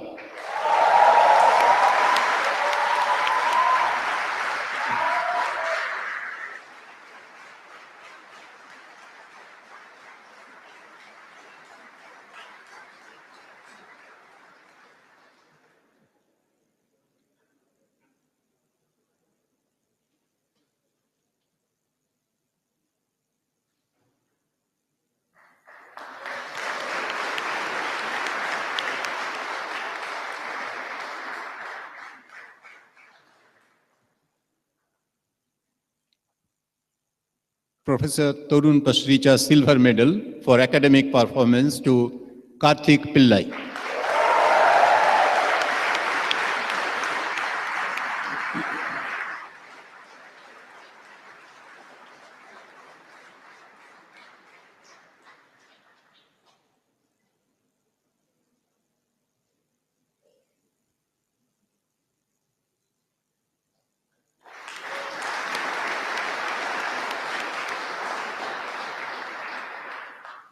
Now from PGDM Healthcare Management.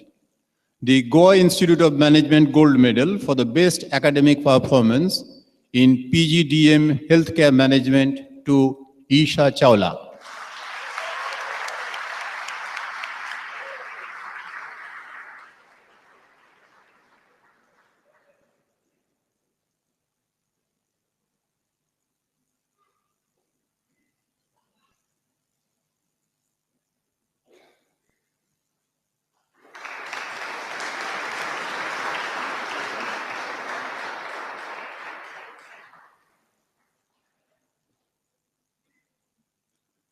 Now from PGDM part-time, the Goa Institute of Management Gold Medal for the best academic performance in the PGDM part-time to Nilkant Dinkar Pai Panandikar.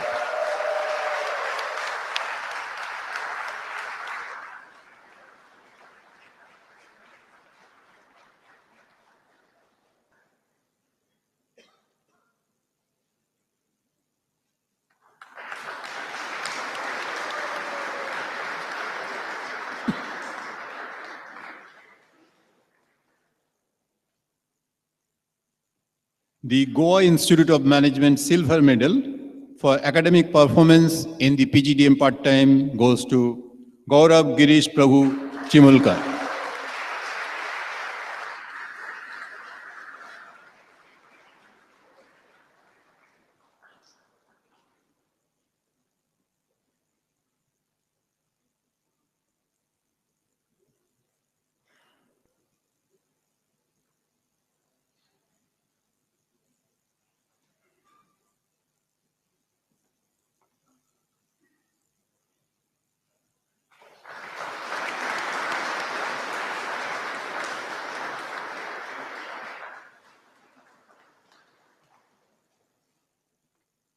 The Goa Institute of Management Gold Medal for the Best Student of the Year PGDM HCM goes to Aditya Dugirala.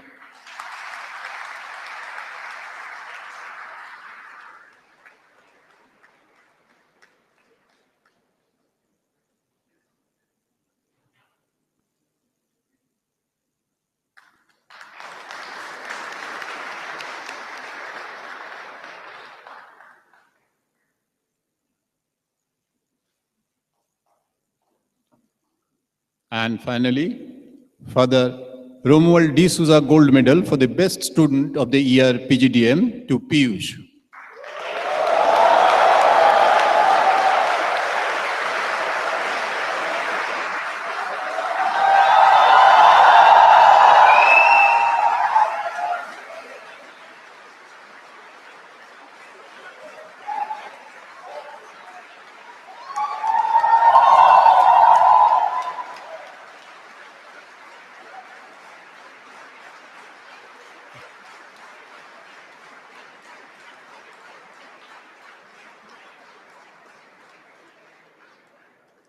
Thank you, Chief Guest, sir.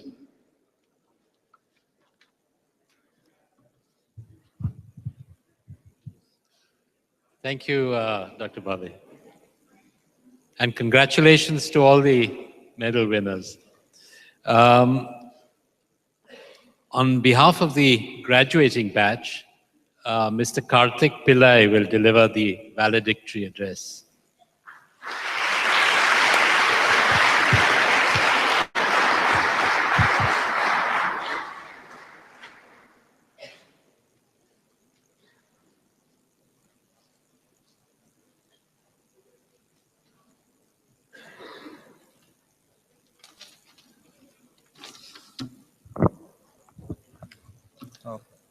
Respected dignitaries on and off the dais, faculty members, my colleagues, their respected parents, guardians, and all my dear friends.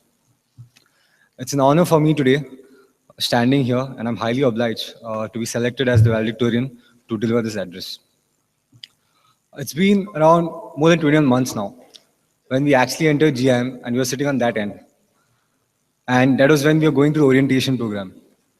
And days flew by, and voila, today is the convocation. Most of my friends here would agree with me when I say the life at GIM has been a roller coaster ride, full of emotions, excitement, a lot of competition, and definitely learning. Now, the most fascinating aspect about the learning was, it was not just the conventional classroom learning, but also from our group work, our experienced batchmates, what they imparted us, our field visits, our momentous victories and surly failures at competitions, and definitely even on the football ground.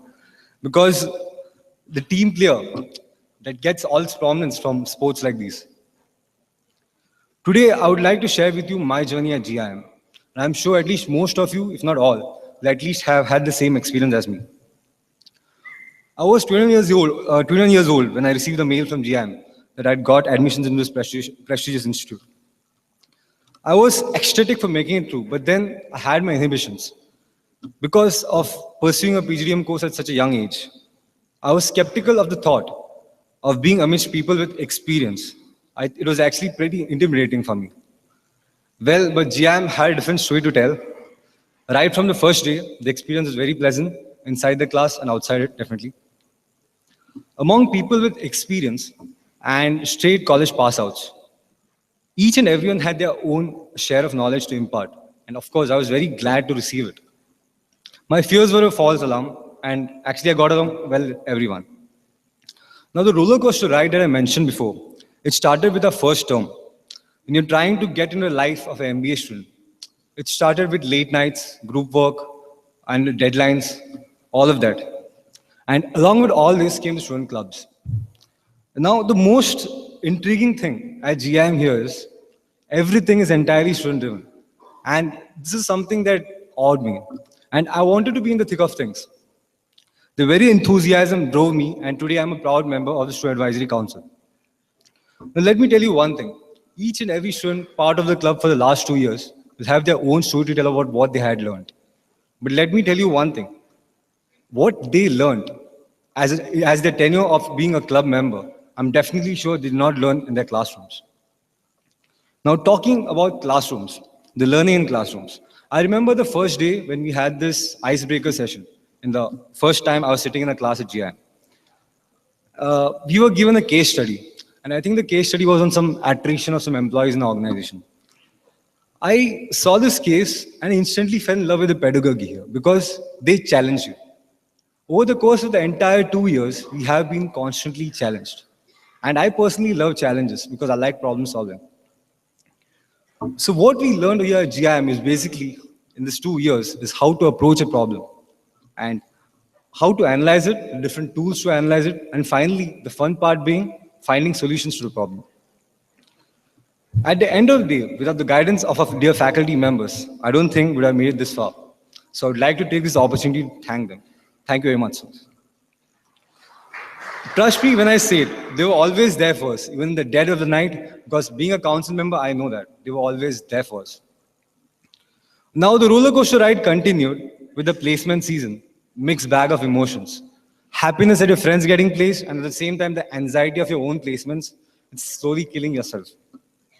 It was challenging, even cruel at times, because now when you think about it, you can just pass it off as a bittersweet memory. My high point as a student of GIM came when I got this opportunity to meet the CEO of a company. I shook hands with him. I had a good chat with him. And finally, then he gave me his visiting card. And he told that whenever you need my help, you can call me. I was dumbstruck. I was pretty amazed by that particular moment. This was when I got the opportunity to meet the CEO of Shoppers Stop, Mr. Salil Nair. This was when we had got selected among the top 10 teams representing GIM at Shoppers Stop Campus Go Challenge, among 1,000 participating teams. And believe me, that's the biggest moment that I had as a student of GIM. And I would like to thank my fellow teammates, because without which the opportunity I would have never got. Now, there have been some traditions which have been carried forward from our seniors, and I'm pretty glad it's still being carried forward.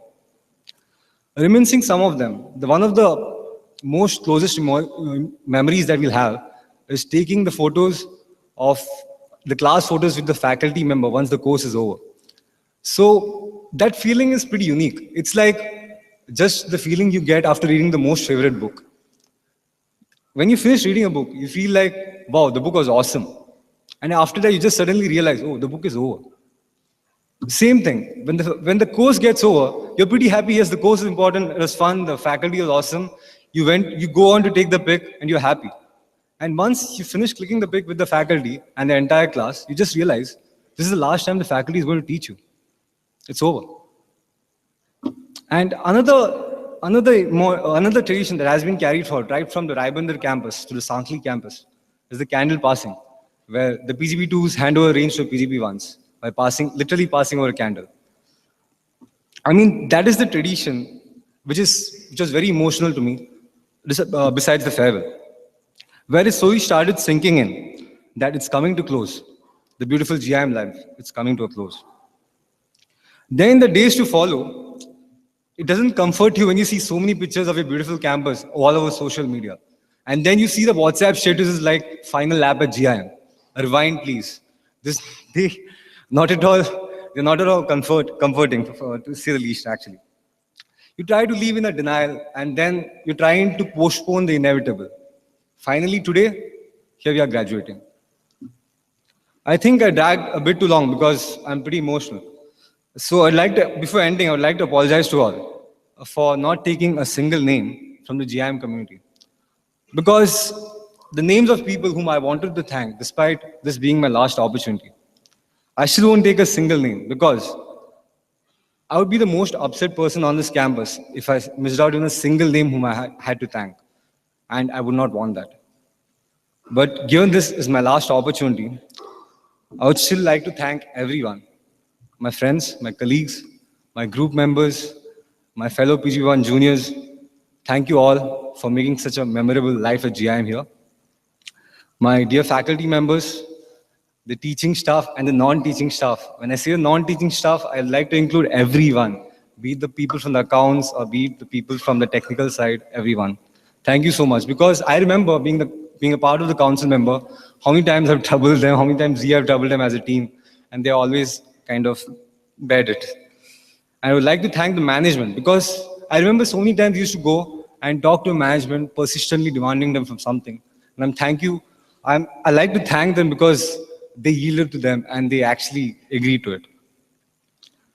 And definitely, there are some people who are not here, be the eco-clean staff, the security guard personnel, the cafeteria staff, without whom I don't think our lives at GIM would have been so comfortable. I would like to thank them too. And definitely, before I end this, obviously, I would like to thank the Almighty God for seeing us through right from the day of admissions to this day of the convocation. Thank you.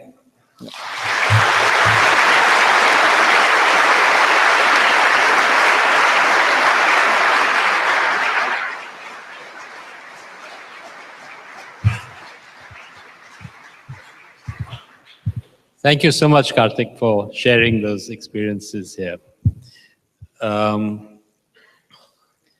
Now we come to our chief guest, poor chap who's been waiting patiently through the proceedings of our evening. I've known Chandrasekhar for many, many years. I was in HDFC, and I think it was the time when you were at the National Depository. But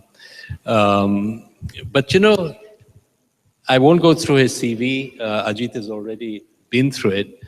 But he was a senior director at SEBI, then went into the National Depository, and then came back to SEBI as its chairman. So actually, he's been involved with a very fundamental creative process of SEBI as well as the National Depository.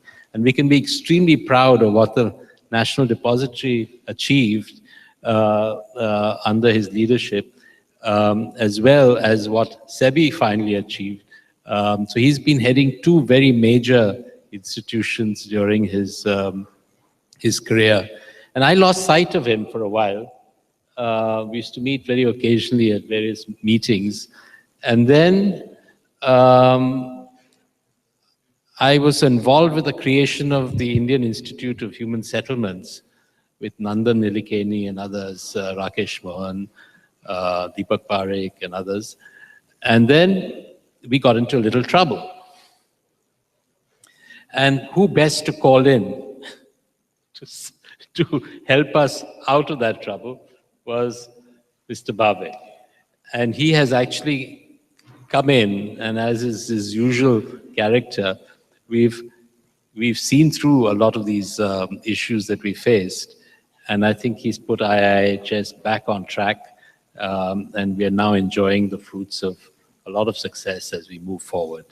So I need to thank him very much for all the work he's done for IIHS. So let me not stand between you and the chief guest, and let me invite Chandrasekhar Bave to give his address to the students. Thank you very much.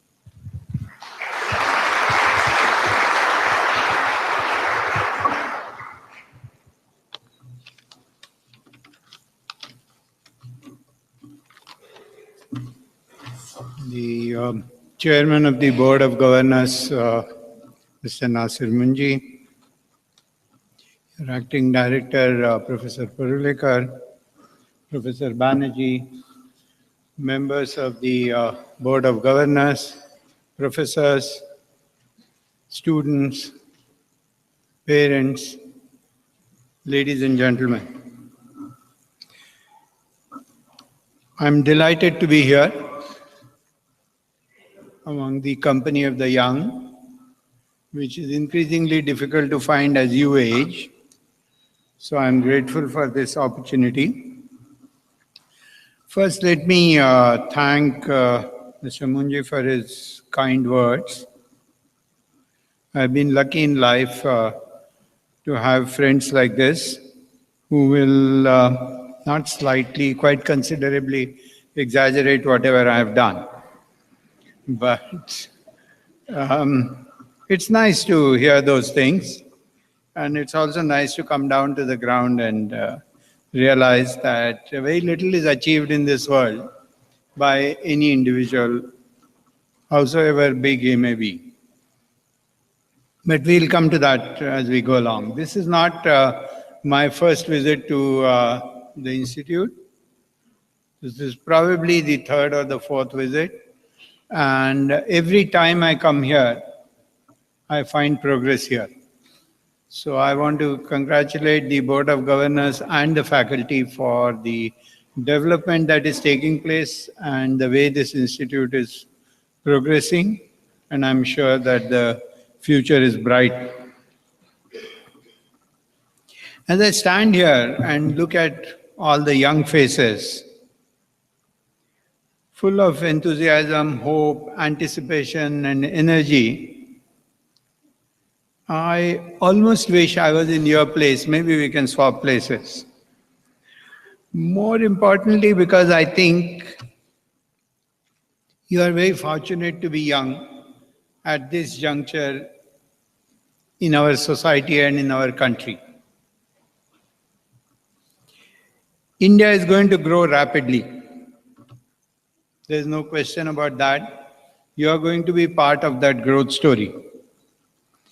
But more significantly, our country needs to decide what kind of growth we want to pursue. It is possible, and some countries have followed that path, to say that human greed is fundamental, and that's the building block on which progress can be achieved. Alternatively, you can also recognize both an innate goodness in people and their desire to pursue their own betterment. We can then build a society or a country that cares for the less fortunate, a society that will encourage us to excel, but not just for ourselves, not just for our self-advancement, but for the overall good as well. And it's the value system of your generation that will decide as to what kind of growth are we going to see and the supporting governance infrastructure that will sustain its quality. You have an excellent opportunity to shape the future. You must have often heard laments at corruption, greed, and arbitrariness of our governing systems. Most of the time, these arguments are made as if we are criticizing some third party,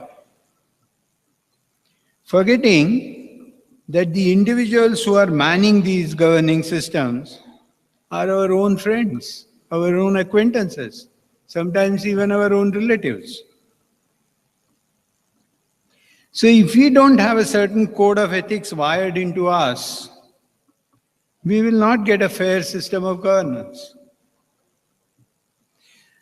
The citizens of a self-governing country cannot expect good governance to come from outside. It will have to come from within. Each of us as an individual needs to improve himself or herself to get a better governance of our institutions. As you were told, as graduating students, you are starting a new phase in your life, marking probably the end of your formal education and the start of your working life.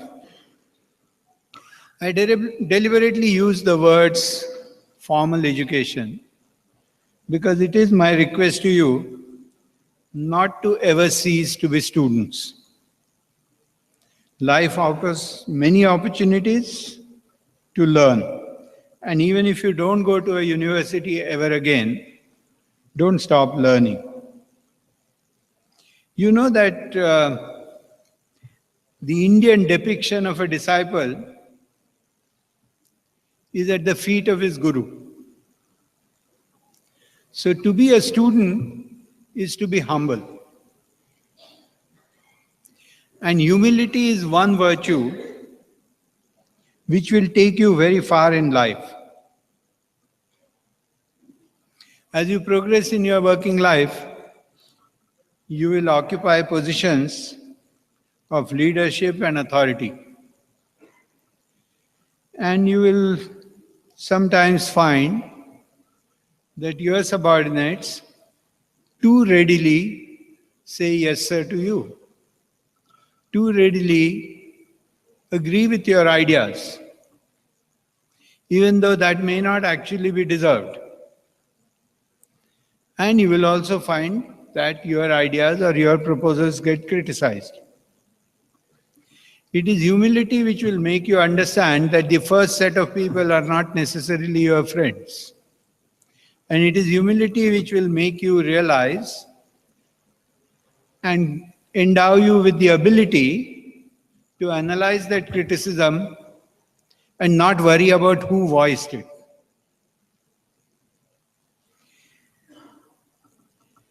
I can't overemphasize this point.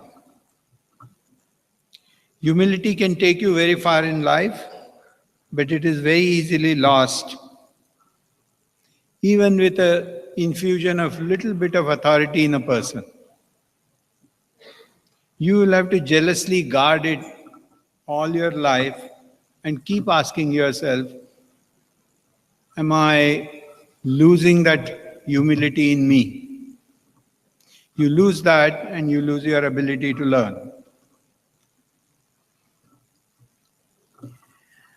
As you start working, those of you who decide to look for a job, you will become a part of an organization.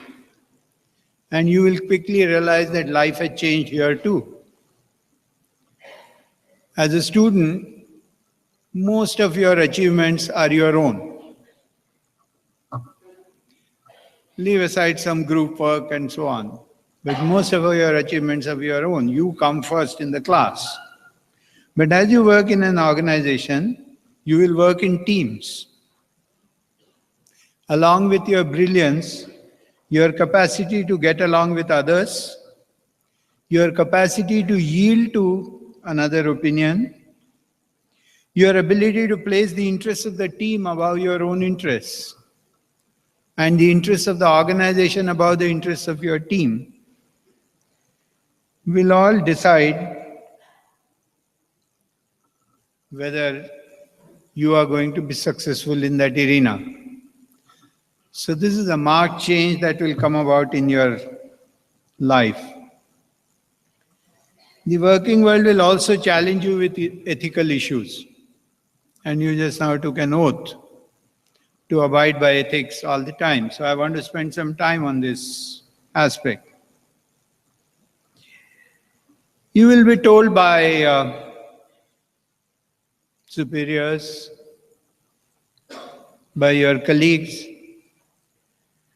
that these concepts of ethics and morality are all right for theoretical purposes, for classroom discussions. But now you are in the practical world. So you need to behave a little differently. My submission to you is quite to the contrary, that ethical behavior is extremely practically valuable. When you hear and see some unscrupulous people getting ahead in life, you will naturally doubt the practical value of ethics. At that time, it will be worthwhile to take a pause and ask yourself, what exactly is this getting ahead in life? Do you really want to get ahead that way?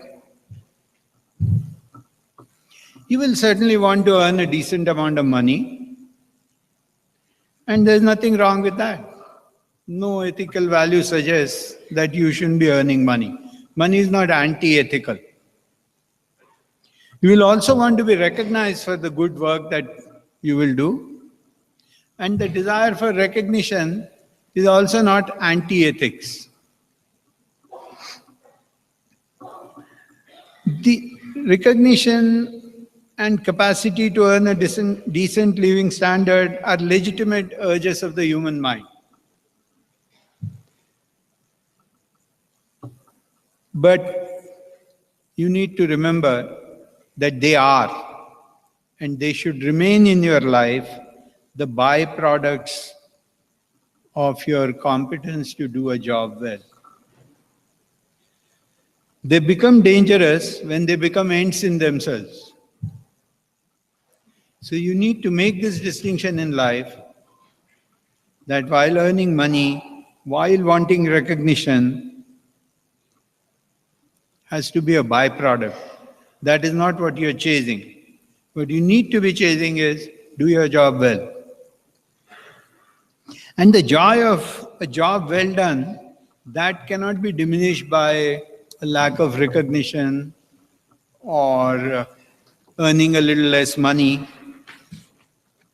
Nor can the guilt of cheating be wiped out by the extra money earned or false recognition gained. Mr. Munji talked about my setting up the depository. We set up the depository in the context of virtually everyone telling us that this is not going to work in India. And I had given up my civil service career and I said, I want to set up the depository. So as depository started gaining momentum, we received a lot of support from SEBI, from government, from the Reserve Bank of India. And whenever we used to go for meetings to these institutions, I used to take some young people like you with me. And they would find me profusely thanking those institutions for the support that they have extended. And one of the young persons picked up courage and asked me, he said, sir, you are always giving credit to others.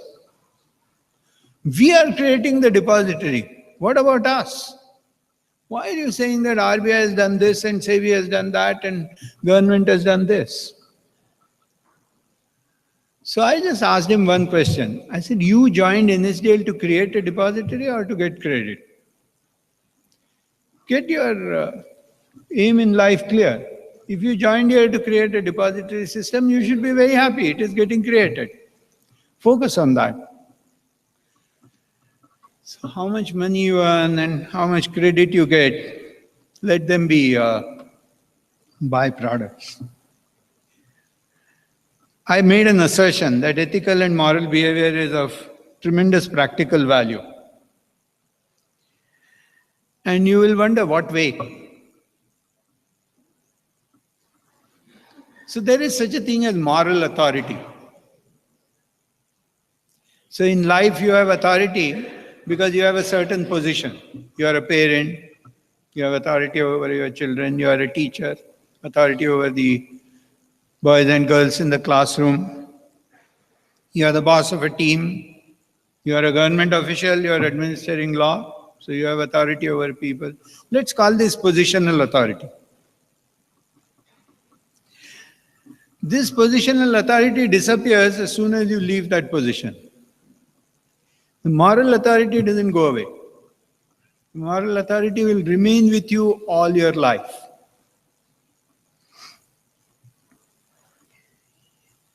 Not just that, moral authority can work much better than positional authority. Because moral authority appeals to the goodness in people, to the positive things in people. Positional authority will appeal to the negative feelings. If you don't listen to what I'm saying, I'll punish you. That's positional authority. To give you an extreme example of moral authority, some of you are so young that you may not even have read this. In 1947, when India got partitioned, Mohandas Karamchand Gandhi, no positional authority whatsoever, no protection, just walked into the riot-torn areas of Noakhali. And that one single man, with his moral authority, must have saved thousands of lives and huge property from destruction. This is what moral authority can do. What the police and the machinery of the government couldn't do, one person's moral authority, moral power could bring this about. So do not underestimate the capacity of moral authority in an individual just because people around you seem to be not acting in a very morally upright manner.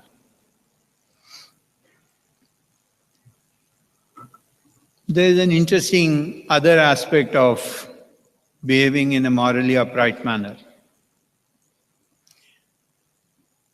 And I'm not in a classroom, so I'm not giving you theoretical arguments.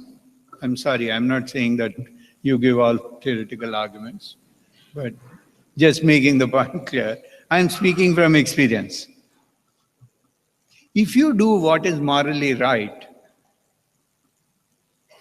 it is virtually impossible that it will be legally wrong. So far, at least to my knowledge, no laws have been passed that make morally upright behavior illegal. The benefit here is that you can't know all legal provisions to their last detail. But human beings instinctively know what is morally right. So keep this golden standard in your mind. Do the morally right thing, and you will rarely go wrong on the technicalities of law. About a couple of years after I retired, some governmental agencies accused me and one of my colleagues that we had violated some technical provision of the Prevention of Corruption Act. So first lesson, morally upright behavior doesn't mean that you will have only friends all over. You can have enemies as well. But we didn't know anything about those technical sections of Prevention of Corruption Act. We thought that as long as you don't take any illegal gratification and you make your decisions in a fair manner, you are fine. So we decided to apply the same yardstick, and I challenged that investigating agency. So I said, you gather what evidence you want and take me to court. Because what I have done is morally right. How can it fall foul of law? It's just not possible. And to tell you the result of that, these people couldn't go very far with their misadventure. It just turned out to be hot air. Nobody can catch you on technicalities, however high and mighty they may be, if your behavior has been morally right. There are some catches in morally and ethically upright behavior, and one needs to be mindful of those as well. Just because I'm morally and ethically upright doesn't mean that that is everything. Without competence, without hard work, just morality will not take you very far. So society will not appreciate indolent, morally upright people as opposed to competent but not so morally upright people. If you expect that you are going to be valued just because you are morally upright, you may be making a mistake. And that's a trap a lot of honest people fall into.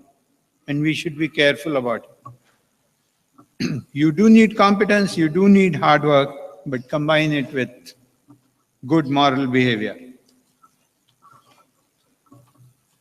The second trap is the ego of the morally upright person. Stay away from that.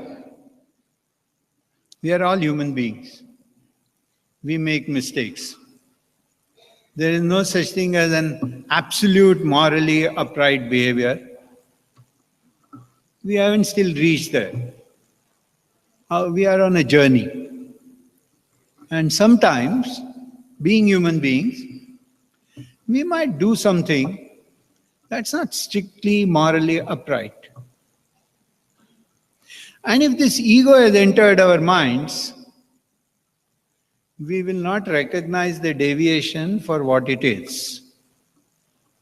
A person who has humility, who has not had this ego of moral upright behavior enter his mind, will be able to tell himself, he may not admit it to the world, but he will be able to tell himself that, look, I think what I did today was not entirely strictly right. So here is a chance for me to learn. Next time I come across a similar situation, I am not going to make that little deviation. So we will deny ourselves the opportunity to improve if this ego of being morally upright enters our mind.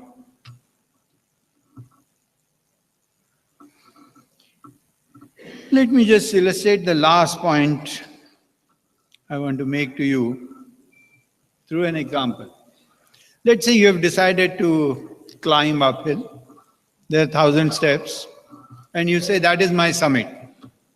I want to reach there as soon as I can, as efficiently as I can. You climb 500 steps, you are about halfway there, and you stop to take a breath. The point is, when you stop there, what do you see? You see the next 500 steps, and you start calculating how fast I can go there? Legitimate. Do you see the lovely scenery around you? Maybe some will not. Do you see some people struggling to go up? Do you feel like helping them? Or do you think that's going to come in the way of my trying to reach in the shortest possible time? You come across a couple of people where the path has become narrow and they are walking ahead of you at a speed that doesn't match your speed. Are you going to push them aside and go ahead because you want to attain your goal in the fastest possible time? Or are you going to wait till the path widens and you can overtake them? Life will test you with similar questions. There are no textbook answers to this. Ultimately, it is about finding a balance in life. Balance between working hard and also having the time to enjoy yourselves. Balance between the workplace and family. Balance between the time devoted to yourself, your family, and to social causes. Balance between your health and your work. So I wish you success and happiness in life by discovering the right balance for yourselves. Thank you very much.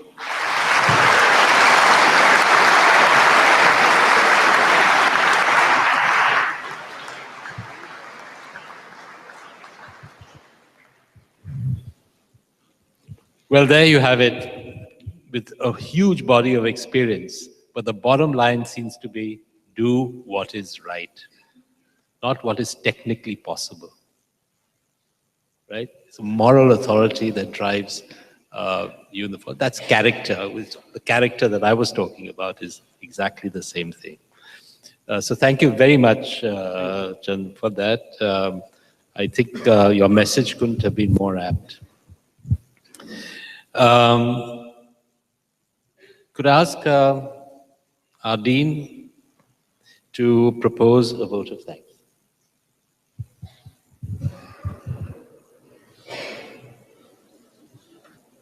It is indeed a great pleasure for me to take this opportunity of expressing wholehearted thanks to all on behalf of the GIM fraternity. The successful organizing of a grand event like Convocation demands planning from best of the minds, high level of coordination, attention to details, and dedication from one and all.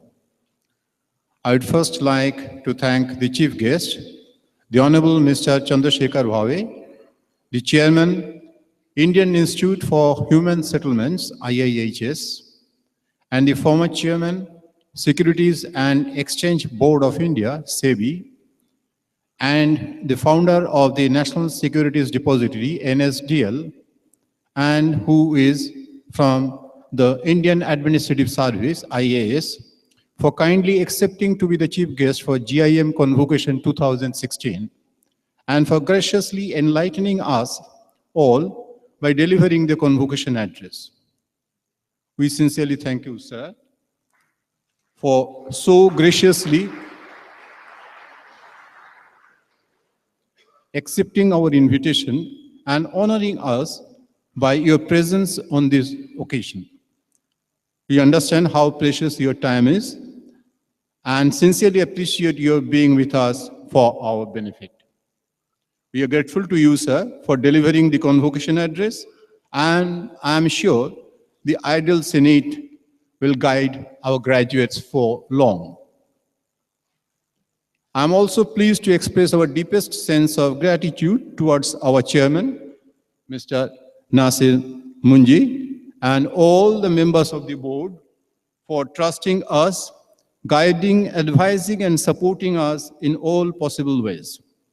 I also thank them for taking out their precious time to be here, gracing the occasion.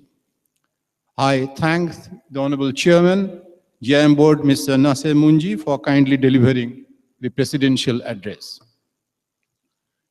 A grand thank is owed to our director, Professor Ajit Parulekar, who has given his full involvement in the organizing of the event and has been tirelessly working for its success.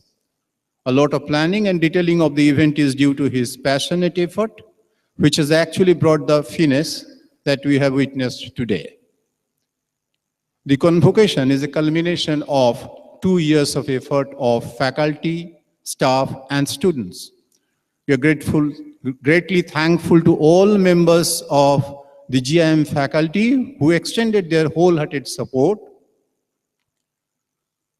Faculty need to be thanked for a bigger reason, as they are the one whose efforts of 2 years has given us the opportunity to celebrate the occasion of convocation. The program offices of the PGDM, HCM, and EMBA have had their hands full getting transcripts and diplomas ready.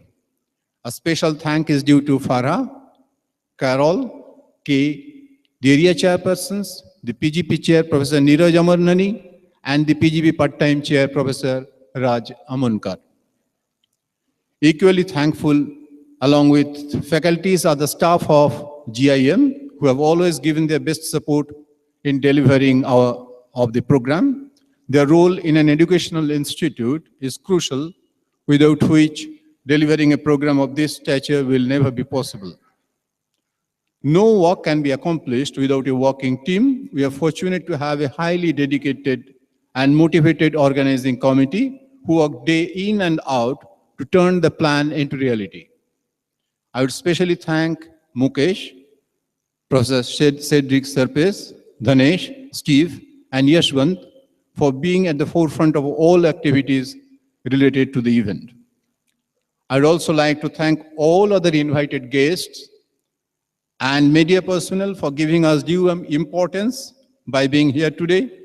We sincerely acknowledge the trust you put on GIM, and we are thankful to you for being here with us for this 16th convocation.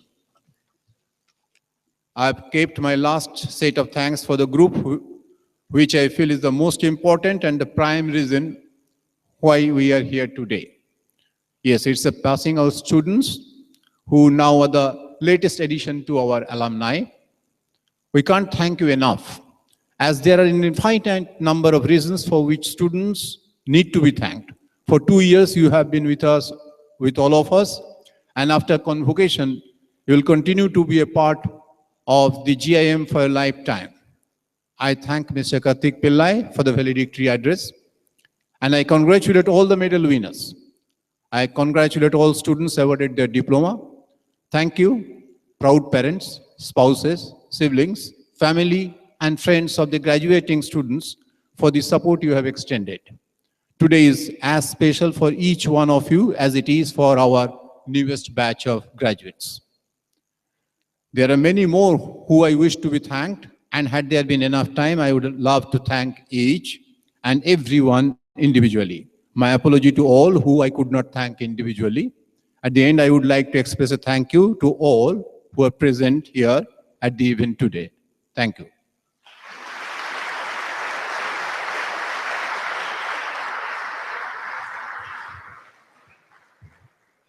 I now declare the 16th annual convocation of the Goa Institute of Management concluded. Ladies and gentlemen, please rise for the national anthem.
I request you all to please remain standing until the dignitaries on stage and faculty have recessed the hall.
Ladies and gentlemen, I request you to please return the gowns to their respective classrooms by 8:30.